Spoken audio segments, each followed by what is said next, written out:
तो आज नया शुरू करेंगे, नया topic. That is research and research methodology. ठीक है। तो इस रिसर्च मेथोडोलॉजी क्या है कि कैसे रिसर्च करें, क्या क्या टाइप्स है, कैसे रिसर्च को उपयोग में ला सकते हैं डेली लाइफ में, और क्या क्या इसका प्रोसेस है, इससे रिलेटेड रिसर्च मेथोडोलॉजी। ये बहुत ही इंपॉर्टेंट एक यूनिट है और इसका मतलब प्रोबेबिलिटी है 100% स्कोरिंग का अपॉर्चुनिटी देता है ये रिसर्च मेथोडोलॉजी। ठीक है ना। तो इसको सही से करोगे तो 5 आउट ऑफ 5 या फिर 10 आउट ऑफ 10 आराम से आप ला सकते हो। ठीक है। तो चलो रिसर्च देखते हैं पहले क्या है। रिसर्च मतलब है टू सर्च फॉर फैक्ट। कोई भी फैक्ट को सर्च करना in any branch of knowledge, मतलब कोई भी ब्रांच में हो सकता है, जरूरी नहीं है फिजिकल एजुकेशन या कोई बायोलॉजी मैथ केमिस्ट्री इसमें हो। कोई भी फील्ड पे हो सकता है, या फिर ऐसा भी हो सकता है कि वो कोई भी फील्ड में भी ना हो। मतलब किसी के साथ किसी का रिलेशन, या फिर कोई किसी के बारे में क्या सोचता है, इसको जानना, ये भी एक टाइप का रिसर्च है। मतलब किसी भी चीज़ को फाइंड आउट करना, वो होता है रिसर्च। ठीक है। It is an attitude of inquiry, inquiry करना। फिर attempt to elicit facts, facts को खोज के निकालना, कोई भी फैक्ट्स को। और ये क्या है, ये प्रोसेस जो है बहुत ही सिस्टमेटिक प्रोसेस है और साइंटिफिक प्रोसेस है। ठीक है ना। ये जो रिसर्च का प्रोसेस है सिस्टमेटिक और साइंटिफिक प्रोसेस है। ये एक स्टेट ऑफ माइंड भी है, मतलब इनमें कुछ एथिकल चीज़ है वो भी हमें कंसिडर करना चाहिए। कुछ कुछ एथिकल चीज़ें हैं, जैसे कि फैक्ट को तोड़ मरोड़ के पेश ना करना, या फिर फैक्ट्स को सही सही दिखाना, झूठ चीज़ों को मतलब सामने ना आना, ये सब चीज़ें आता है। ठीक है ना। तो ये स्टेट ऑफ माइंड इसीलिए बोला जाता है। Now the purpose of research to discover answers to questions through application of scientific procedures। कोई भी एक सवाल, उसका जवाब ढूंढो through systematic and scientific procedure से। वो प्रोसीजर जो होगा वो सिस्टमेटिक होगा और साइंटिफिक होगा, साइंटिफिकली प्रूव्ड होगा वो चीज़। ठीक है। तो नेक्स्ट आता है कैरेक्टरिस्टिक्स। ये है साइंटिफिक इन्वेस्टिगेशन। ठीक है ना। रिसर्च के बारे में तो ये सब कॉन्सेप्ट तो पता है ना सबको, क्योंकि ये इंट्रोडक्शन है रिसर्च का। ये तो छोटा मोटा पार्ट्स पता है। रिसर्च क्या है, क्यों करते हैं, है ना। पता है ना सबको। ये जगह। Yes sir. नाउ रिसर्च क्या करता है, थ्योरीज भी डेवलप करता है, कॉन्सेप्ट डेवलप करता है, थ्योरीज भी डेवलप करता है। और रिसर्च का एक कुछ लिमिट्स होता है, कुछ कुछ लिमिट्स होता है ना। तो उसको एक्सपैंड करता है रिसर्च का, मतलब रिसर्च जो होता है वो नॉलेज के लिमिट्स को एक्सपैंड करता है। कैसे? थ्रू द इनोवेशन और डिस्कवरीज के थ्रू। ठीक है। It can not be implemented immediately. कभी कभी होता है कि रिसर्च का जो रिजल्ट है वो इमीडिएटली इम्प्लीमेंट करने को ना मिले, क्योंकि उसके लिए प्रॉपर सेटअप चाहिए होता है, प्रॉपर क्राइटेरिया चाहिए होता है, तभी इमीडिएट करने मतलब इम्प्लीमेंट करने के लिए मिले। It is an essential tool for good decision making. मतलब कोई भी डिसीजन लेने से पहले अगर उसके बारे में रिसर्च कर ले तो क्या होता, वो डिसीजन लेने में आसानी होगा। जैसे कि कुछ मोबाइल अगर खरीदना है तो उसके बारे में देख लिया कि मार्केट में क्या ट्रेंड चल रहा है, कौन टाइप का ग्लास चल रहा है, लेटेस्ट कौन सा प्रोसेसर चल रहा है, क्या कैमरा चल रहा है, उनका क्या टेक्नोलॉजी है, ये सब अगर पहले से जान ले तो खरीदने में आसानी होगा, नहीं तो कुछ भी खरीद लेंगे। Educational research is the managerial tool to provide information essential for good decision making. वही एजुकेशनल रिसर्च जो है एजुकेशन पर्पस के लिए अच्छा है, टीचिंग ट्रेनिंग ऑर्गेनाइजिंग मैनेजमेंट ये सब के लिए अच्छा है एजुकेशनल रिसर्च। ठीक है। इसका भी एजुकेशनल रिसर्च भी मैनेजमेंट जजमेंट में हेल्प करता है, और रॉन्ग डिसीजन लेने से अवॉइड करता है, मतलब avoid it avoid to take the wrong decision. ठीक है। ना वाई रिसर्च, मतलब क्यों रिसर्च करते हैं, क्यों रिसर्च करते हैं। एक तो मतलब रिसर्च डिग्री, या तो हो सकता है मास्टर्स, या तो पीएचडी, या फिर एमफिल, या तो पोस्ट डॉक, कुछ हो सकता है। इसके लिए रिसर्च करते हैं कोई कोई। कोई कोई चैलेंजेस फेस करने के लिए या फिर सॉल्व करने के लिए कोई प्रॉब्लम, इसके लिए भी रिसर्च करता है, जो कि मेन मोटिव है रिसर्च का। टू गेट इंटेलेक्चुअल जॉय मतलब कोई खोज करने के बाद जो अपने एंड से जो सेटिस्फेक्शन मिलता है उसको फुलफिल करने में रिसर्च करता है। Service to the society, society को सर्व करने के लिए, जैसे बहुत सारा गांव का बच्चा है वो सस्ता जुगाड़ करता है कोई कोई, जैसे कि वॉशिंग मशीन का या फिर डायनमो मोटर का, ये सब का। तो क्या होता है वो सोसाइटी को सर्विस कर रहा है, फ्री में सर्विस दे रहा है। टू गेट रेस्पेक्टिबिलिटी, रेस्पेक्ट अर्न करने के लिए। डॉक्टर नाम के आगे अगर लग जाए तो खुद का भी कितना अच्छा लगता है, और दूसरों को मतलब दूसरा भी जब बुलाता है प्रेफिक्स से ऐड करके, मिस्टर या मिस ना ऐड करके अगर डॉक्टर से बुलाए कोई, तो कितना अच्छा लगता है। तो रेस्पेक्ट अर्न करने के लिए भी रिसर्च करता है कोई कोई। टिप टू रिमेंबर, ये तो है just treat your research as your own child and nurture it, मतलब रिसर्च को जैसे कि आप अपने बच्चों को हार्म नहीं पहुंचाते हो, ऐसा चीज़ नहीं चाहते हो कि अपने बच्चों में कुछ खराब चीज़ें जाए, खराब क्वालिटीज़ जाए, तो वैसे ही रिसर्च को भी ट्रीट करो वैसे ही, कि उसमें कुछ खराब क्वालिटीज़ ना जाए, जो है एक्चुअलिटी वही दिखाओ। ऐसा जरूरी नहीं है कि हर बार अच्छा रिजल्ट या फिर पॉजिटिव रिजल्ट दिखाना ही जरूरी है, या फिर आपने जो बता दिया वही आना जरूरी है। ठीक है ना, जो है एक्चुअली वही दिखाओ। फिर रिसर्च का कुछ टाइप्स है, जैसे कि इंट्रा डिसिप्लिनरी, मतलब जैसे कि आप मान लो कि स्पोर्ट्स मैनेजमेंट पे कोई रिसर्च कर रहे हो, तो स्पोर्ट्स मैनेजमेंट का आप हो और उसी पे रिसर्च कर रहे हो, तो हो गया इंट्रा डिसिप्लिनरी। जैसे होता है ना इंट्राम्यूरल, इंट्राम्यूरल मतलब क्या होता है, वॉल के अंदर, वैसे ही डिसिप्लिन के अंदर, डिसिप्लिन इन द सेंस यार सब्जेक्ट्स, मतलब जैसे कि फिजिक्स एक सब्जेक्ट हो गया, केमिस्ट्री एक सब्जेक्ट हो गया, जूलॉजी एक सब्जेक्ट हो गया, ऐसा टाइप का। डिसिप्लिन मतलब सब्जेक्ट, फिजिकल एजुकेशन ये सब्जेक्ट है मान लो, ठीक है ना। तो इंटरडिसिप्लिनरी मतलब फिजिकल एजुकेशन सब्जेक्ट के अंदर ही अगर कुछ रिसर्च कर रहे हो आप, फिजिकल एजुकेशन स्टूडेंट होके। फिर आता है cross disciplinary, viewing one discipline from another perspective, मतलब कब आप मान लो कि एक डिसिप्लिन का हो और उस रिसर्च को आप दूसरे डिसिप्लिन के पर्सपेक्टिव से, दूसरा सब्जेक्ट के पर्सपेक्टिव से देख रहे हो। जैसे कि कुछ कुछ पहले का जो हमारा इंडियन माइथोलॉजी है, इंडियन माइथोलॉजिकल जो स्क्रिप्चर्स है ना, उनमें पहले जो बुक लिखा जाता था वो क्या होता था, संस्कृत में लिखा जाता था, और वो लैंग्वेज ओरिएंटेड बहुत ज़्यादा था। मतलब श्लोक, ये सब श्लोक वगैरह से बहुत ज़्यादा लिखा जाता था, मतलब कुछ चीज़ें डिस्क्राइब करने के लिए श्लोक्स यूज़ किया जाता था। जैसे कि गीता का श्लोक्स होता है ना, या फिर वेद का श्लोक्स होता है। लेकिन उनमें क्या है, उनमें तो साइंटिफिक पर्सपेक्टिव भी था, मतलब श्लोक को वैसे अरेंज करना, लैंग्वेज रिलेटेड जो साइंस है वो सब, या फिर कुछ साइंटिफिक टर्मिनोलॉजीज भी श्लोक के थ्रू मतलब समझाया जाता था। तो क्या हो गया, आप लैंग्वेज को साइंस के पर्सपेक्टिव से देख रहे हो, तो ये हो गया क्रॉस डिसिप्लिनरी। फिर मल्टी डिसिप्लिनरी, मल्टी डिसिप्लिनरी मतलब क्या क्रॉस डिसिप्लिन और एक जैसे कि गीता का कुछ श्लोक है मान लो, गीता का छोड़ो, वेद का, वेद थोड़ा साइंटिफिक है, तो वेद का मतलब गीता भी है, लेकिन गीता क्या हो गया, थोड़ा स्पिरिचुअल टाइप का हो गया। लेकिन वेद क्या था, वेद तो साइंस ही है एक टाइप का, एंशियंट तब का। तो वेद का अगर कुछ मान लो कुछ श्लोक है, 2 लाइन का एक श्लोक है, वो क्या था, वो संस्कृत में लिखा गया था, और वो ऐसे लिखा गया था ताकि 2 लाइन्स, कुछ वर्ड्स आपस में मैच करके एक अच्छा सुनने में लगे वो जो श्लोक है। लेकिन सिर्फ उसका मकसद तो ये नहीं था कि उसको अच्छा सुनने लगे, या फिर संस्कृत में वो राइम करे, ऐसा टाइप का नहीं था ना, मतलब अच्छे करे।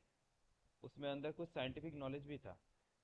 मतलब मान लो किसी ने अगर याद नहीं आ रहा है मुझे, मुनि कोई एक था, जो भी हो, उस मुनि ने क्या किया था, बैटरी बनाया था तब का टाइम पे, या फिर कुछ एयरक्राफ्ट बनाया था मान लो तब का टाइम का। तो उसको श्लोक के थ्रू ही उसने डिस्क्राइब कर दिया। तो क्या हो गया, वो ग्रामर, लैंग्वेज, साइंस, ये सब के पीछे एक साइंस भी है, जो कि फिजिक्स केमिस्ट्री रिलेटेड जो साइंस होता है, अप्लाइड साइंस, वो भी है ना। तो ऐसा टाइप को बोलता है क्रॉस डिसिप्लिनरी। एक चीज को आप दूसरे चीज के पर्सपेक्टिव से देख रहे हो, मतलब एक सब्जेक्ट को आप दूसरे सब्जेक्ट के पर्सपेक्टिव से देख रहे हो। ठीक है, clear. Yes sir, yes sir. Multidisciplinary, multidisciplinary मतलब बहुत सारा डिसिप्लिन का लोग अगर मिलके एक टाइप का रिसर्च करें, मतलब ऐसा कुछ रिसर्च टॉपिक जिसमें मत मान लो फिजिक्स का भी नॉलेज रहना जरूरी है, केमिस्ट्री का नॉलेज रहना भी जरूरी है, बायोलॉजी का नॉलेज रहना भी जरूरी है। तो ऐसा टाइप का बोलता है मल्टी डिसिप्लिनरी। बहुत सारा डिसिप्लिन मिल रहा है, more than 2। Inter disciplinary, integrating knowledge and methods from different discipline using a real synthesis and approach. मतलब वही मल्टीडिसिप्लिनरी का ही एक छोटा सा है इंटर डिसिप्लिनरी। ठीक है। मल्टी मल्टी में बहुत सारा आ जाता है, तीन चार पांच डिसिप्लिन आ जाते हैं। इंटर में जनरली दो दो आता है इंटर में। ठीक है। Inter disciplinary. क्लियर है। मल्टी में दो भी मतलब आता है। कोई दो मतलब कोई पार्टिकुलर है ना, कोई भी। नहीं नहीं, मतलब मान लो कि अगर हम फिजिकल एजुकेशन को फिजिक्स से जोड़ दें तो क्या आएगा, बायोमैकेनिक्स, है ना। या फिर साइकोलॉजी को स्पोर्ट्स से जोड़ दे तो स्पोर्ट्स साइकोलॉजी। तो स्पोर्ट्स साइकोलॉजी क्या हो गया, एक प्रोडक्ट हो गया दोनों का, सब डिसिप्लिन बन गया। तो ये हो गया इंटर डिसिप्लिनरी का एग्जाम्पल। या फिर मान लो कि बायोलॉजी को केमिस्ट्री से जोड़ दे तो क्या हो गया, बायोकेमिस्ट्री, ऐसा टाइप का। ठीक है ना। ये सर।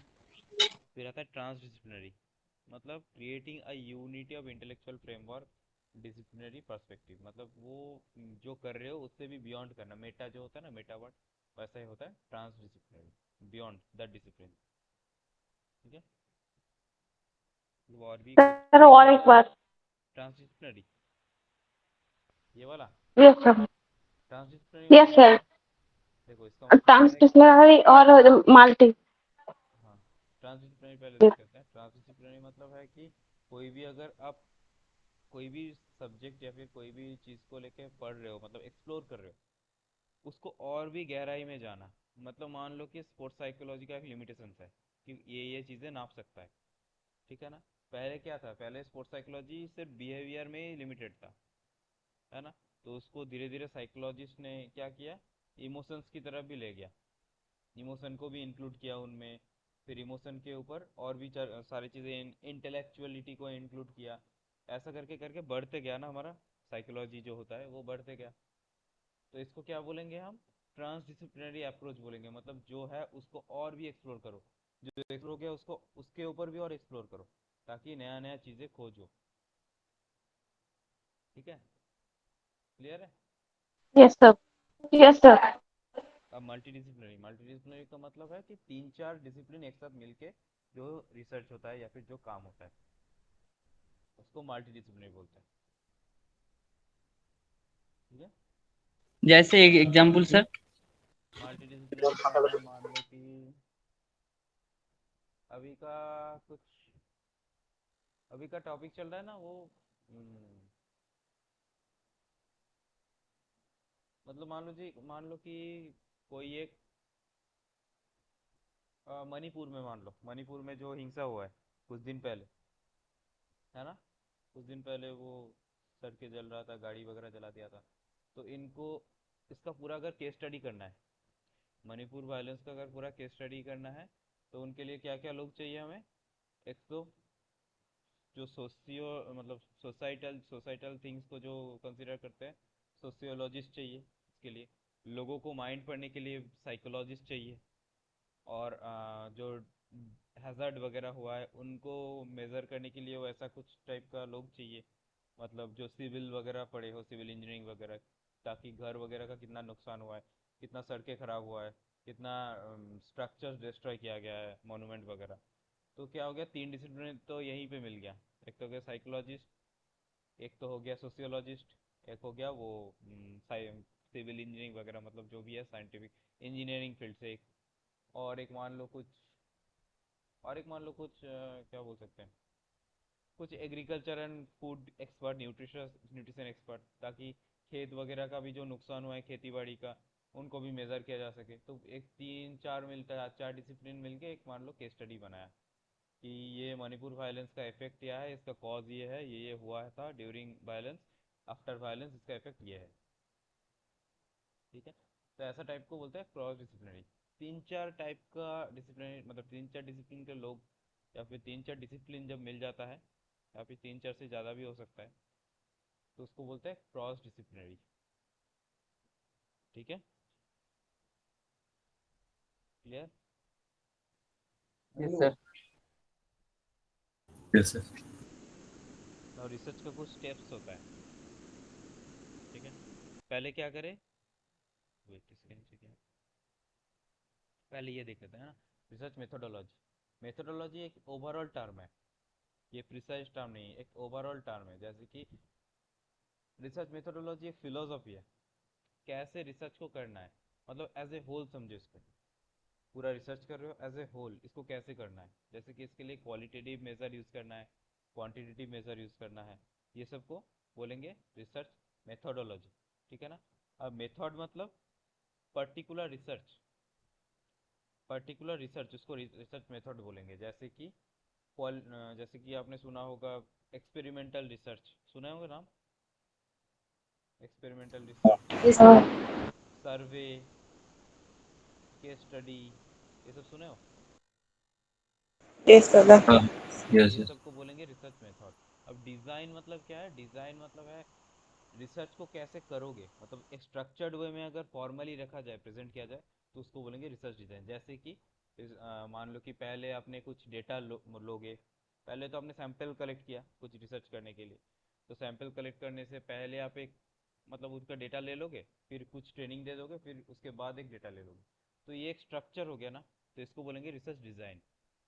तो मेथोडोलॉजी और मेथड के बारे में पता चला। मेथोडोलॉजी एक ओवरऑल टर्म है, कैसे करोगे, और मेथड मतलब पर्टिकुलर टर्म है कि वो किस टाइप का रिसर्च है या क्या क्या रहेगा उनमें, उसको बोलेंगे मेथड। अब डिज़ाइन और मोर प्रिसाइज हो गया, रिसर्च डिज़ाइन और भी प्रिसाइज हो गया।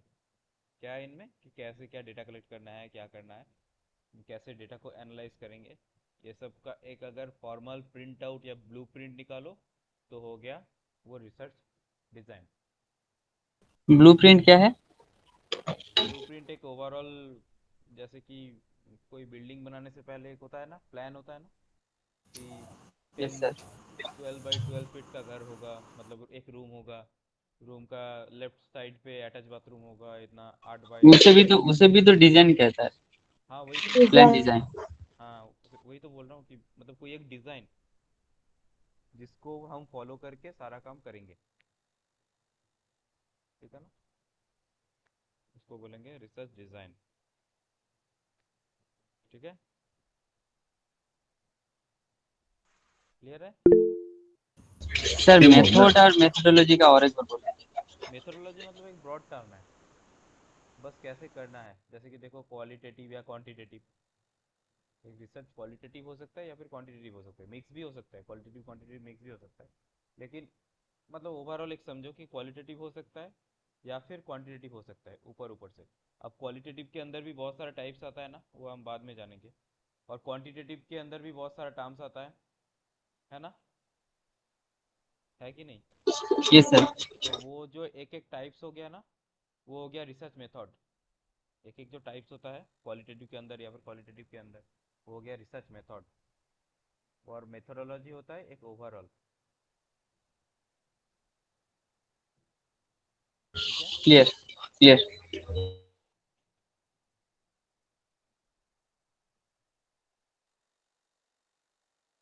ना, देखो टाइप्स। सर हम लोग स्टेप को स्किप किया, दूसरा स्टेप। हाँ सॉरी, देखो कुछ स्टेप्स होता है रिसर्च को करने के लिए, कुछ स्टेप्स होता है इंपॉर्टेंट है ना। ये सातों स्टेप्स मतलब सातों का सीक्वेंस आपको याद रखना है। कोई मतलब ऐसा कुछ नहीं है कि मतलब रट्टा मारना है, इसको समझने से ही हो जाएगा। पहले तो रिसर्च करने से पहले क्या करते हैं हम लोग, देखो एक तो प्रॉब्लम ढूंढता है ना, कि सोसाइटी में या फिर हमारा लाइफ में या फिर एकेडमिक में क्या प्रॉब्लम है। ठीक है ना, तो वो हो गया define the problem, research problem किसके बारे में रिसर्च करना है। टॉपिक तो बहुत सारा है, एरिया सब्जेक्ट बहुत सारा है, किस बारे में पर्टिकुलरली किस चीज़ के बारे में करना है, वो हो गया डिफाइन द रिसर्च प्रॉब्लम। ठीक है, अब उसके बारे में ढूंढो क्या क्या काम हुआ है, बुक पढ़ो, पेपर्स वगैरह, रिसर्च पेपर वगैरह ढूंढो, तो वो हो गया लिटरेचर रिव्यू और रिव्यू ऑफ रिलेटेड लिटरेचर। ठीक है, तो जैसे कि मान लो कि कोई एक फुटबॉलर्स का, या मान लो कि फुटबॉलर्स का कुछ मेंटल स्टेट के बारे में आप मेंटल स्टेट को डिस्कवर करना चाहते हो, कि वो कैसा एंग्जाइटी फील करता है या क्या करता है during match, after match, before match क्या करता है, जो भी हो उसके बारे में आप रिसर्च करना चाहते हो। तो फुटबॉल प्लेयर्स का मेंटल स्टेट ये हमारा टॉपिक है। ठीक है, ये हमने ढूंढ लिया अपना प्रॉब्लम। मान लो कि ये हुआ नहीं है, आपको करना है। अब उसके बाद क्या करना है, टॉपिक तो ढूंढ लिया आपने, टॉपिक तो ढूंढ लिया, टॉपिक के बाद क्या करना है, उसके बारे में रिसर्च करना है। मतलब टॉपिक के बारे में ही रिसर्च करना है, कैसे, रिव्यूज वगैरह ढूंढ ढूंढ के, मतलब पहले क्या क्या इसके रिलेटेड काम हो चुका है कि नहीं। जरूरी नहीं है कि फुटबॉलर्स का मेंटल स्टेट के ऊपर ही होना चाहिए, हो सकता है वो बास्केटबॉल का मेंटल स्टेट पे हुआ है। मतलब आपको क्या है, एक रेफरेंस मिलेगा, एक आइडिया मिलेगा, और आप प्रूफ दे सकोगे कि ये काम हो चुका है, ऐसे करना चाहिए इस काम को, ठीक है ना। उसके लिए रिव्यू रिलेटेड लिटरेचर ढूंढा जाता है। फिर हाइपोथेसिस फॉर्म करो। हाइपोथेसिस मतलब एक टेंटेटिव गेस होता है कि ये हो सकता है या ये नहीं हो सकता, है ना। एक रिजल्ट, हाइपोथेसिस मतलब एक रिजल्ट जो कि हम गेस करते हैं। मान लो कि आपने एक टैबलेट खाया, एक कैप्सूल है, इसको खाया। अब इसके बाद इसका इफेक्ट चेक करना है आपको, 1 महीने तक आपने खाया, इसके बाद इसका इफेक्ट चेक करना है। तो इसका इफेक्ट, ये तो टैबलेट है, मान लो कि वेट बढ़ाने के लिए हमारा, ये टैबलेट अगर 1 हफ्ता या 1 महीना कोई खाएगा तो इसका इम्पैक्ट है कि अप्रॉक्स 5 किलो बढ़ेगा, 5 किलो वेट बढ़ेगा, ठीक है। तो आपने हाइपोथेसिस बनाया कि ये टैबलेट खाने के बाद वेट बढ़ रहा है, ये एक हाइपोथेसिस हो सकता है। या फिर ये भी हो सकता है कि टैबलेट खाने के बाद कोई वेट ही नहीं बढ़ रहा है। दो हाइपोथेसिस होता है ना, मतलब दो हाइपोथेसिस हो सकता है, या तो हो बढ़ रहा है या फिर नहीं बढ़ रहा है, Yes. ठीक है। तो इसी को बोलते हैं हाइपोथेसिस। तो जब लिटरेचर रिव्यू आपको मिल गया, तब हाइपोथेसिस बनाना है, ऐसा ऐसा एक आउटकम बनाना है, अप्रोक्सीमेट, ठीक है ना। अब उस आउटकम के ऊपर ही, मतलब उस आउटकम को प्रूव करना या फिर उसको रिजेक्ट करने के ऊपर ही सारा रिसर्च होता है, मतलब पूरा काम होता है। इसके बाद जो भी स्टेप आएगा, ठीक है। तो हाइपोथेसिस तो कर लिया आपने, फॉर्मूलेट। उसके बाद रिसर्च डिज़ाइन बनाओ। डिज़ाइन मतलब कैसे क्या करना है, कितना सैंपल कलेक्ट करना है, मतलब कितने लोगों को लेना है, या फिर लोगों को लेकर कैसे उसको ट्रेनिंग देना है या ट्रीटमेंट देना है, या फिर उसको ऑब्जर्वेशन पे रखना है, मतलब ऐसे ही नॉर्मल लाइफ पे रखना है, या फिर उसको कुछ, मतलब कुछ ट्रीटमेंट वगैरह दे के उसको कंट्रोल पे रखना है, क्या करना है, और डेटा कैसे कलेक्ट करोगे, सारा कुछ इसके डिज़ाइन पे होगा, ठीक है। अब डिज़ाइन के बाद डेटा को कलेक्ट कर लो, रिसर्च के लिए जो डेटा जरूरी है उसको कलेक्ट कर लो। फिर डेटा को तो कलेक्ट कर लिया, उसके बाद उसको एनालाइज करो। फिर रिपोर्ट लिखो, रिपोर्ट लिखो कि ये रिसर्च से हमें ये चीज़ मिला, ये हो सकता है और ये कर सकते हैं हम लोग। मतलब मान लो हमने मेल के लिए किया तो फीमेल के लिए भी कर सकते हैं, ऐसा कुछ एक रिपोर्ट लिखो। और आपने रिपोर्ट लिख दिया, तो मतलब मान लो कि ये खाने से 5 किलो नहीं 4 किलो वेट बढ़ता है, तो वो भी रिपोर्ट में मेंशन करो और लिखो, ठीक है। तो ये सर सारा रिव्यू ऑफ लिटरेचर और एक बार बोलिए। रिव्यू मतलब, वो मैंने टॉपिक बताया था ना कुछ, एक mental state of football players. अब उसको कुछ कुछ साइट्स होता है, जैसे कि ओपन एक्सेस जर्नल, फिर होता है एक Google Scholar, PubMed, ResearchGate, ये सब कुछ साइट्स है, वेबसाइट्स है। उस वेबसाइट में जाके इस टॉपिक को सर्च करो।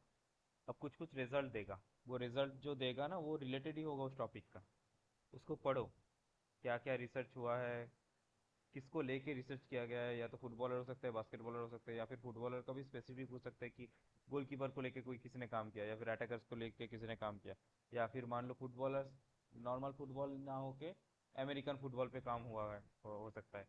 या फिर मेंटल स्टेट पे ना होके फिजियोलॉजिकल स्टेट पे काम हुआ है, मतलब अ, जो फिजिकल रिलेटेड जो स्टेट है उनके ऊपर काम हुआ है। तो वो सब सारी चीज़ों को पढ़ो, पढ़ के तभी आइडिया आएगा कि तुम्हारा रिसर्च टॉपिक सही है गलत है, या फिर क्या कर सकते हो, क्या मॉडिफाई कर सकते हो इनमें, क्या क्या वेरिएबल्स रख सकते हो, क्या ऐड कर सकते हो, ये सब तभी आपको याद, मतलब एक आइडिया आएगा। तो उसी के लिए रिव्यू ऑफ लिटरेचर जरूरी होता है। सर हाइपोथेसिस के फॉर्मूलेट कैसे करूँ? टॉपिक के ऊपर है ये टॉपिक के ऊपर है। जैसे मैंने एक एग्जांपल दिया ना, कोई एक दवाई है, कोई एक पर्टिकुलरली दवाई है, पर्टिकुलर दवाई है, उसको खाने से, मतलब कंपनी दवा करते हैं कि 5 किलो वेट 1 महीने खाने के बाद उसको 5 किलो वेट बढ़ेगा पेशेंट का। तो तुम्हारा मन में मान लो कुछ कंफ्यूजन आया, या फिर कुछ क्यूरियोसिटी जगा कि 5 किलो तो नहीं हो रहा है, कम हो रहा है, या फिर नहीं हो रहा है, या फिर 5 किलो से ज़्यादा हो रहा है, तो उसको चलो टेस्ट करते हैं। तो तुमने टेस्ट किया, तो टेस्ट करने से पहले, मान लो तुमने टेस्ट नहीं किया अभी, टेस्ट करने से पहले तुमने एक स्टेटमेंट बनाया कि स्टेटमेंट वन है कि there is no increasing in height after taking that medicine. कोई भी इंक्रीज नहीं हो रहा है, ठीक है ना, मतलब कुछ भी इंक्रीज नहीं हो रहा है। स्टेटमेंट टू बनाया कि there is a certain increment in height after taking the medicine, मतलब कुछ मेडिसिन खाने के, वो मेडिसिन खाने के बाद एक सर्टेन वेट गेन हो रहा है। पहला वाला कर दिए तुमने, कुछ नहीं हो रहा है, मतलब वेट गेन होता ही नहीं। नेक्स्ट वाला कर रहे हो कि हाँ होता है। अब इन दोनों को लेके काम करना है, इन दोनों को लेके काम करना है, या तो होता है या तो नहीं होता है। अब उसके उसको प्रूव करने के लिए ही हम लोग सारा चीज़ें, बाकी जो स्टेप्स है, जो रिसर्च डिज़ाइन बनाना, डेटा कलेक्ट करना, एनालाइज करना, इंटरप्रेट करना, ये सब चीज़ें करते हैं। अब देखेंगे लास्ट में रिपोर्टिंग या फिर इंटरप्रिटेशन में हमें मालूम चलेगा कि कौन सा वाला स्टेटमेंट सही है। बढ़ता मतलब बढ़ने वाला स्टेटमेंट सही है, या घटने वाला स्टेटमेंट सही है, या फिर कुछ इफेक्ट ना है ये वाला स्टेटमेंट सही है। ठीक है, तो वो जो हमने स्टेटमेंट एक प्री एज्यूम कर लिए थे, तो उसी को बोलते हैं हाइपोथेसिस।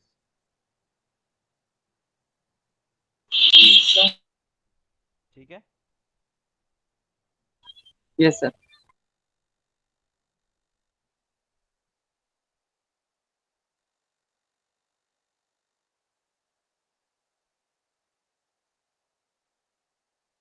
टाइप्स ऑफ रिसर्च, ये ऊपर ऊपर का है, ठीक है, डिटेल्स में हम पढ़ेंगे।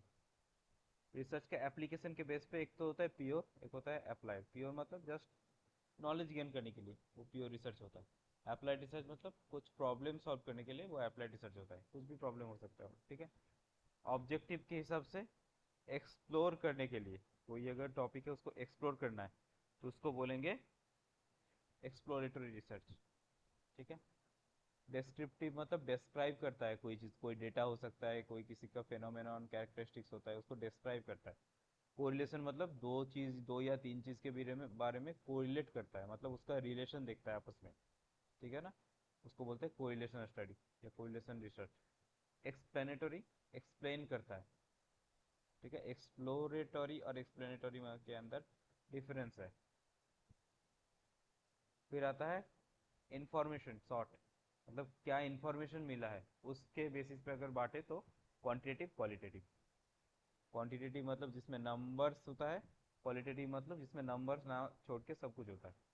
कुछ इमेज हो सकता है, कुछ बातें हो सकता है, ज्ञान की बातें, तो ये सब होता है क्वालिटेटिव।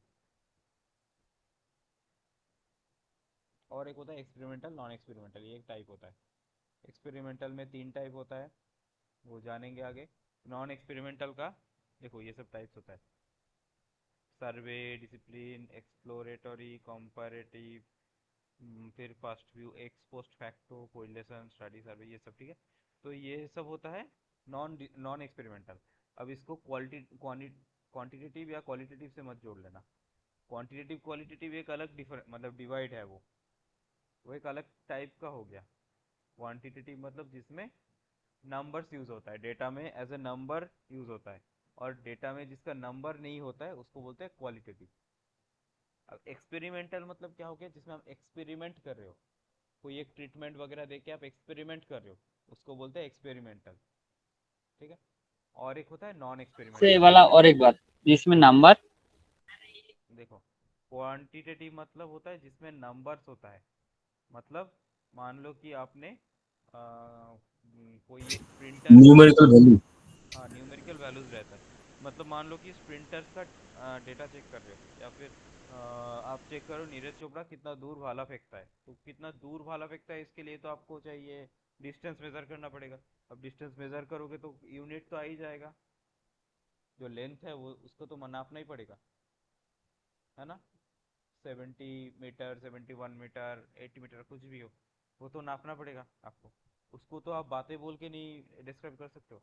लेकिन क्वालिटेटिव, क्वालिटेटिव में क्या होता है, आपने मान लो कि किसी ने एक्सीडेंट देखा कोई, अब उसका आप स्टेटमेंट रिकॉर्ड कर रहे हो, तो उसके लिए तो मतलब डेटा वैसा नहीं चाहिए कि 2 मिनट, 5 मीटर, 10 किलो, ऐसा टाइप का तो डेटा नहीं चाहिए। उसका पूरा जो स्टेटमेंट है वो सुनना पड़ेगा, जो पूरा बोल रहा है वो सुनना पड़ेगा, फिर उसको जजमेंट मतलब उसको फिर इंटरप्रेट करना पड़ेगा एज ए रिसर्चर आपको।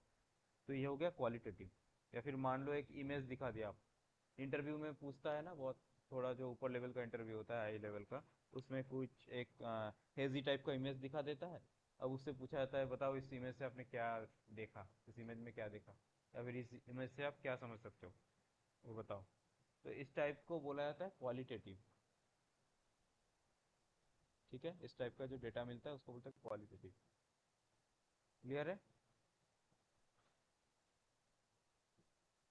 हेलो।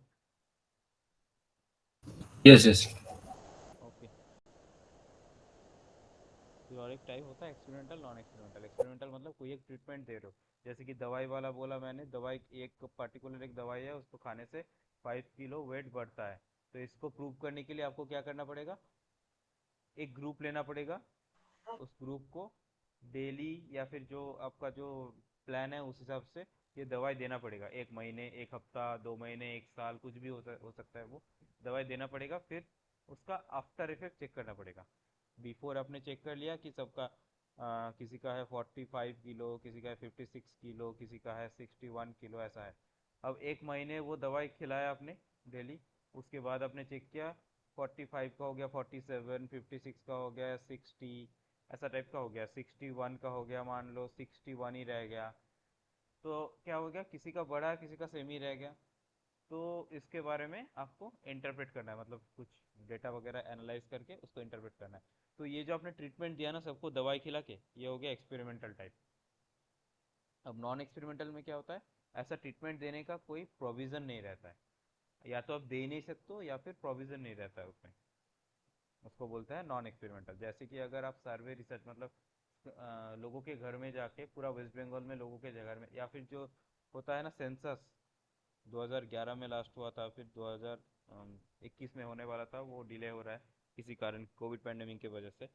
तो वो सेंसस में क्या करता है, लोगों के घर में जाके पूछता है कि आपका फैमिली मेम्बर कितना है और क्या क्या करते हैं, ये सभी पूछता है ना।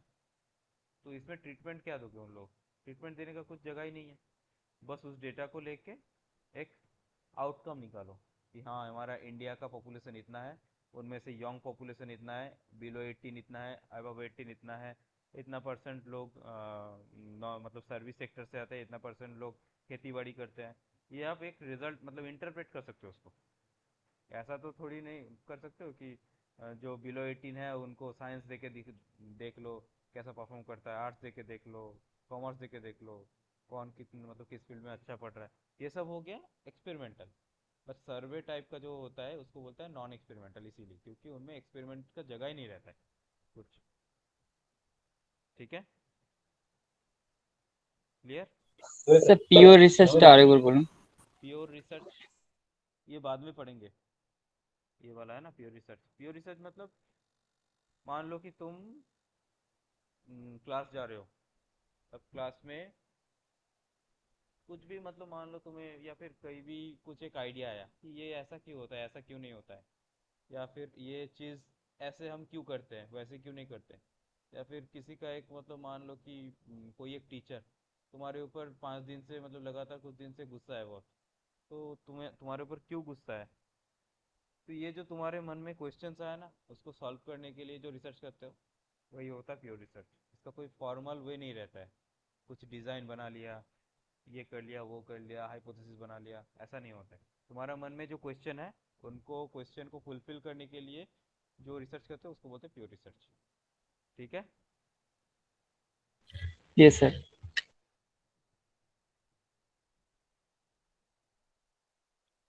ना फंडामेंटल, प्योर और बेसिक रिसर्च। ठीक है, फंडामेंटल इसको बोलते हैं, फंडामेंटल रिसर्च भी बोलते हैं, प्योर रिसर्च भी बोलते हैं, बेसिक रिसर्च भी बोलते हैं।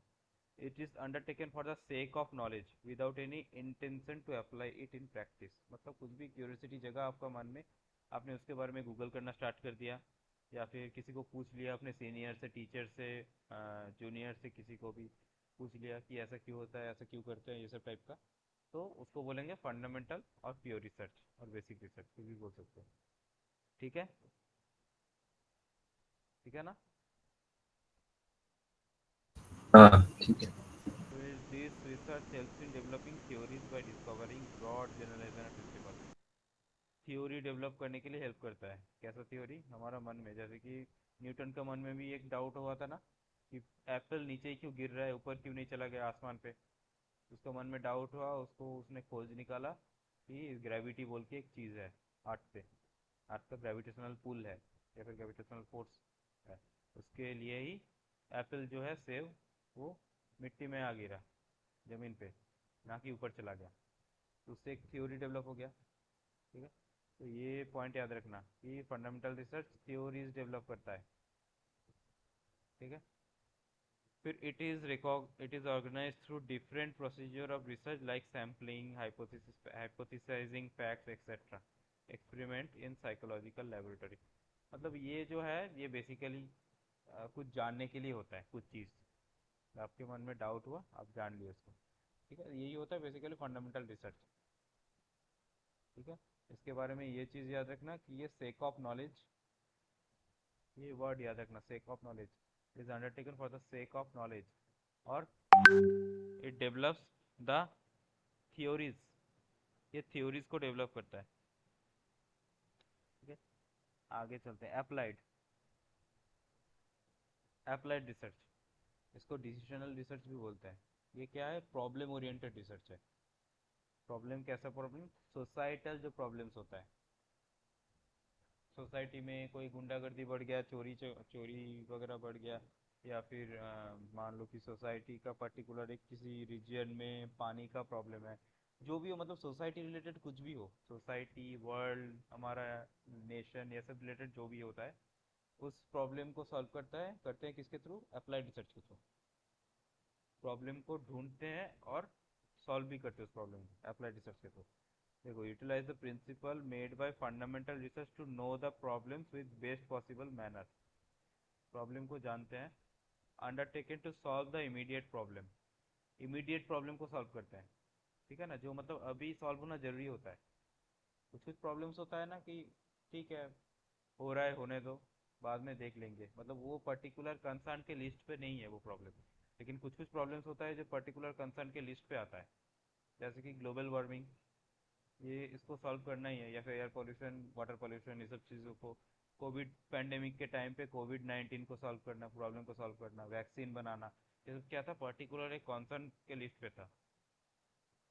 तो ऐसे प्रॉब्लम्स से को प्रॉब्लम। बोलेंगे। हाँ, सर एक्शन रिसर्च रिसर्च। आएंगे।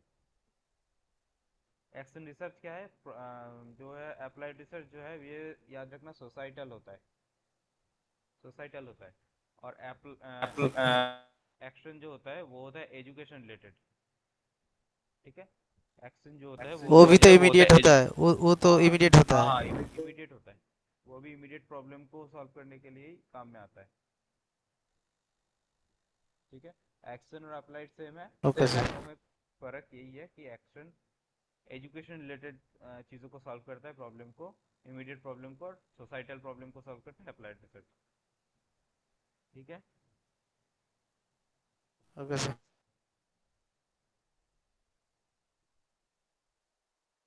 नाउ देखो, बेसिक एंड अप्लाइड रिसर्च जो है, ये तीन टाइप में डिवाइड किया जाता है। एक तो क्वांटिटेटिव, क्वालिटेटिव, और एक होता है मिक्स्ड। ठीक है, मिक्स्ड। तो क्वांटिटेटिव क्या है? देखो, ये न्यूमेरिकल, डिस्क्रिप्टिव इन नेचर होता है, और अप्लाई स्टैटिस्टिक्स, स्टैटिस्टिक्स अप्लाई करता है, और मैथमेटिक्स। ठीक है, न्यूमेरिकल मतलब नंबर्स यूज होता है इनमें, कुछ भी हो सकता है, नंबर यूज होता है उनमें। ठीक है, डिस्क्रिप्टिव मतलब डिस्क्राइब करता है डेटा को। डेटा को डिस्क्राइब कैसे करते हैं हम लोग? रिसर्च के लैंग्वेज पे डेटा को डिस्क्राइब हम लोग मीन, मीडियन, मूड, सुने हो ये सब? कीमत के ऊपर mood, yes sir. Standard deviation, mean deviation, ये सब से हम लोग डेटा को डिस्क्राइब करते हैं। एक ग्रुप ऑफ डेटा है, उनको डिस्क्राइब कर सकते हैं, इसको कैरेक्टरिस्टिक्स वगैरह सब कुछ पता चलेगा। मीन, मीडियन, मूड, जो मेजर्स ऑफ सेंट्रल टेंडेंसी है, मेजर्स ऑफ डिस्पर्सन होता है, ये सब के थ्रू हम लोग डिस्क्राइब करते हैं। तो ये डिस्क्रिप्टिव इन नेचर है इसीलिए। ठीक है, फिर अप्लाई स्टैटिस्टिक्स, डेटा को इंटरप्रेट करने के लिए स्टैटिस्टिक्स बहुत जरूरी होता है। एक्चुअली रिसर्च करने के लिए स्टैटिस्टिक्स जरूरी होता है। अगर आप अच्छा कुछ रिसर्च करना चाहते हो, तो स्टैटिस्टिकल नॉलेज होना बहुत ज़रूरी होता है। स्टैटिस्टिक्स क्या क्या लग सकता है? आपने टी टेस्ट नाम सुना है? टी टेस्ट, Yes, हाँ, sir. एफ टेस्ट मतलब ANOVA, Z test. ANOVA MANOVA MANCOVA, Mann Whitney, Wilcoxon. तो ये सब होता है स्टैटिस्टिक्स, जो कि रिसर्च करने के लिए ज़रूरी होता है। ये सब स्टैटिस्टिकल प्रोसीजर हमें डिस्क्राइब करता है एक डेटा को, मतलब सॉरी डिस्क्राइब नहीं, एक आउटपुट निकलता है एक डेटा को। ठीक है ना? स्टैटिस्टिक्स या फिर मैथमेटिक्स भी यूज़ हो सकता है। It is an interactive process, repetitive, whereby evidence is evaluated. Repetitive process मतलब आप कितना बार भी कर लो उसका रिजल्ट सेम आएगा। ठीक है? आप अभी 5+5, 5+3 करो, 8 आएगा। 10 साल बाद 5+3 करो तो भी 8 ही आएगा, है ना? या फिर पर्सन एक्स ने किया 5+3 तो 8 आएगा, पर्सन वाई ने किया 5+3 तो 8 ही आएगा। ये इसको बोलते हैं रिपीटेटिव प्रोसेस, रेप्लिकेबिलिटी बोलते हैं इसको। और ये रेप्लिकेबिलिटी होना बहुत ज़रूरी होता है रिसर्च में, है ना? तभी तो जनरलाइज कर पाओगे। मतलब मान लो कि आप आप मतलब मान लो कि कोई एक चेन्नई पे कुछ एक चीज़ बना रहे हो, कोई एक दवाई बना रहे हो, है ना? चेन्नई पे कोई एक दवाई बना रहे हो, तो वो उसका वो अलग बनेगा, और जब वही दवाई आप कश्मीर पे बनाओगे तो अलग बनेगा, अगर रिपीटेटिव ना हो तो उनमें। समझ में आ रहा है मेरा बात? नो क्वांटिटेटिव सर, और एक बार। क्वांटिटेटिव रिसर्च या फिर क्वांटिटेटिव डेटा का यही एक फीचर है कि आपका जो डेटा मिल गया ना, पूरा डेटा सेट जो मिल गया, उनको जब आप एनालाइज करोगे, इंटरप्रेट करोगे, तब जितना बार एनालाइज करोगे, जितना बार इंटरप्रेट करोगे, उसका रिजल्ट सेम ही आएगा। आप किसी से भी करवा लो, किस जगह पे भी करवा लो, कितना साल बाद करवा लो, मतलब कभी भी करवा लो। ठीक है? समझ में आया? Yes sir. तो इसको बोलते हैं रिपीटेटिव, और रेप्लिकेबिलिटी बोलते हैं इसको। The result are often presented in table और ग्राफ। तो जो रिजल्ट आया ना, उसको टेबल या फिर ग्राफ फॉर्म में रिप्रेजेंट किया जाता है समझने के लिए लोगों को। इट इज़ कंक्लूसिव, मतलब एक कंक्लूड, मतलब इसको आप कंक्लूड कर सकते हैं। आपका ये रिजल्ट आया, मतलब ये हुआ है, ये उस डेट मतलब उस ग्रुप पे या फिर उस रिसर्च पे ये हुआ है, ये काम करना चाहिए या ये कर सकते हैं। इसको बोलते हैं कंक्लूसिव, मतलब एक कंक्लूजन ड्रॉ कर सकते हो आप overall. It investigate the what where when और डिसीजन मेकिंग, कब कहाँ कैसे, ये सब आप इन्वेस्टिगेट कर सकते हो इसके थ्रू। समझ में आया क्वांटिटेटिव? हाँ, next one Yes. Come to the qualitative. It is non numerical, numerics नहीं होता है इनमें। नॉन डिस्क्रिप्टिव, अगर न्यूमेरिकल नंबर नहीं है तो मेन मीडियन मूड कैसे निकालोगे? Applied reasoning and uses words, मतलब अपना इंटेलेक्चुअल एबिलिटी वगैरह को यूज करके इसको इंटरप्रेट करना पड़ता है, अपना रीजनिंग एबिलिटी ये सब के यूज करके।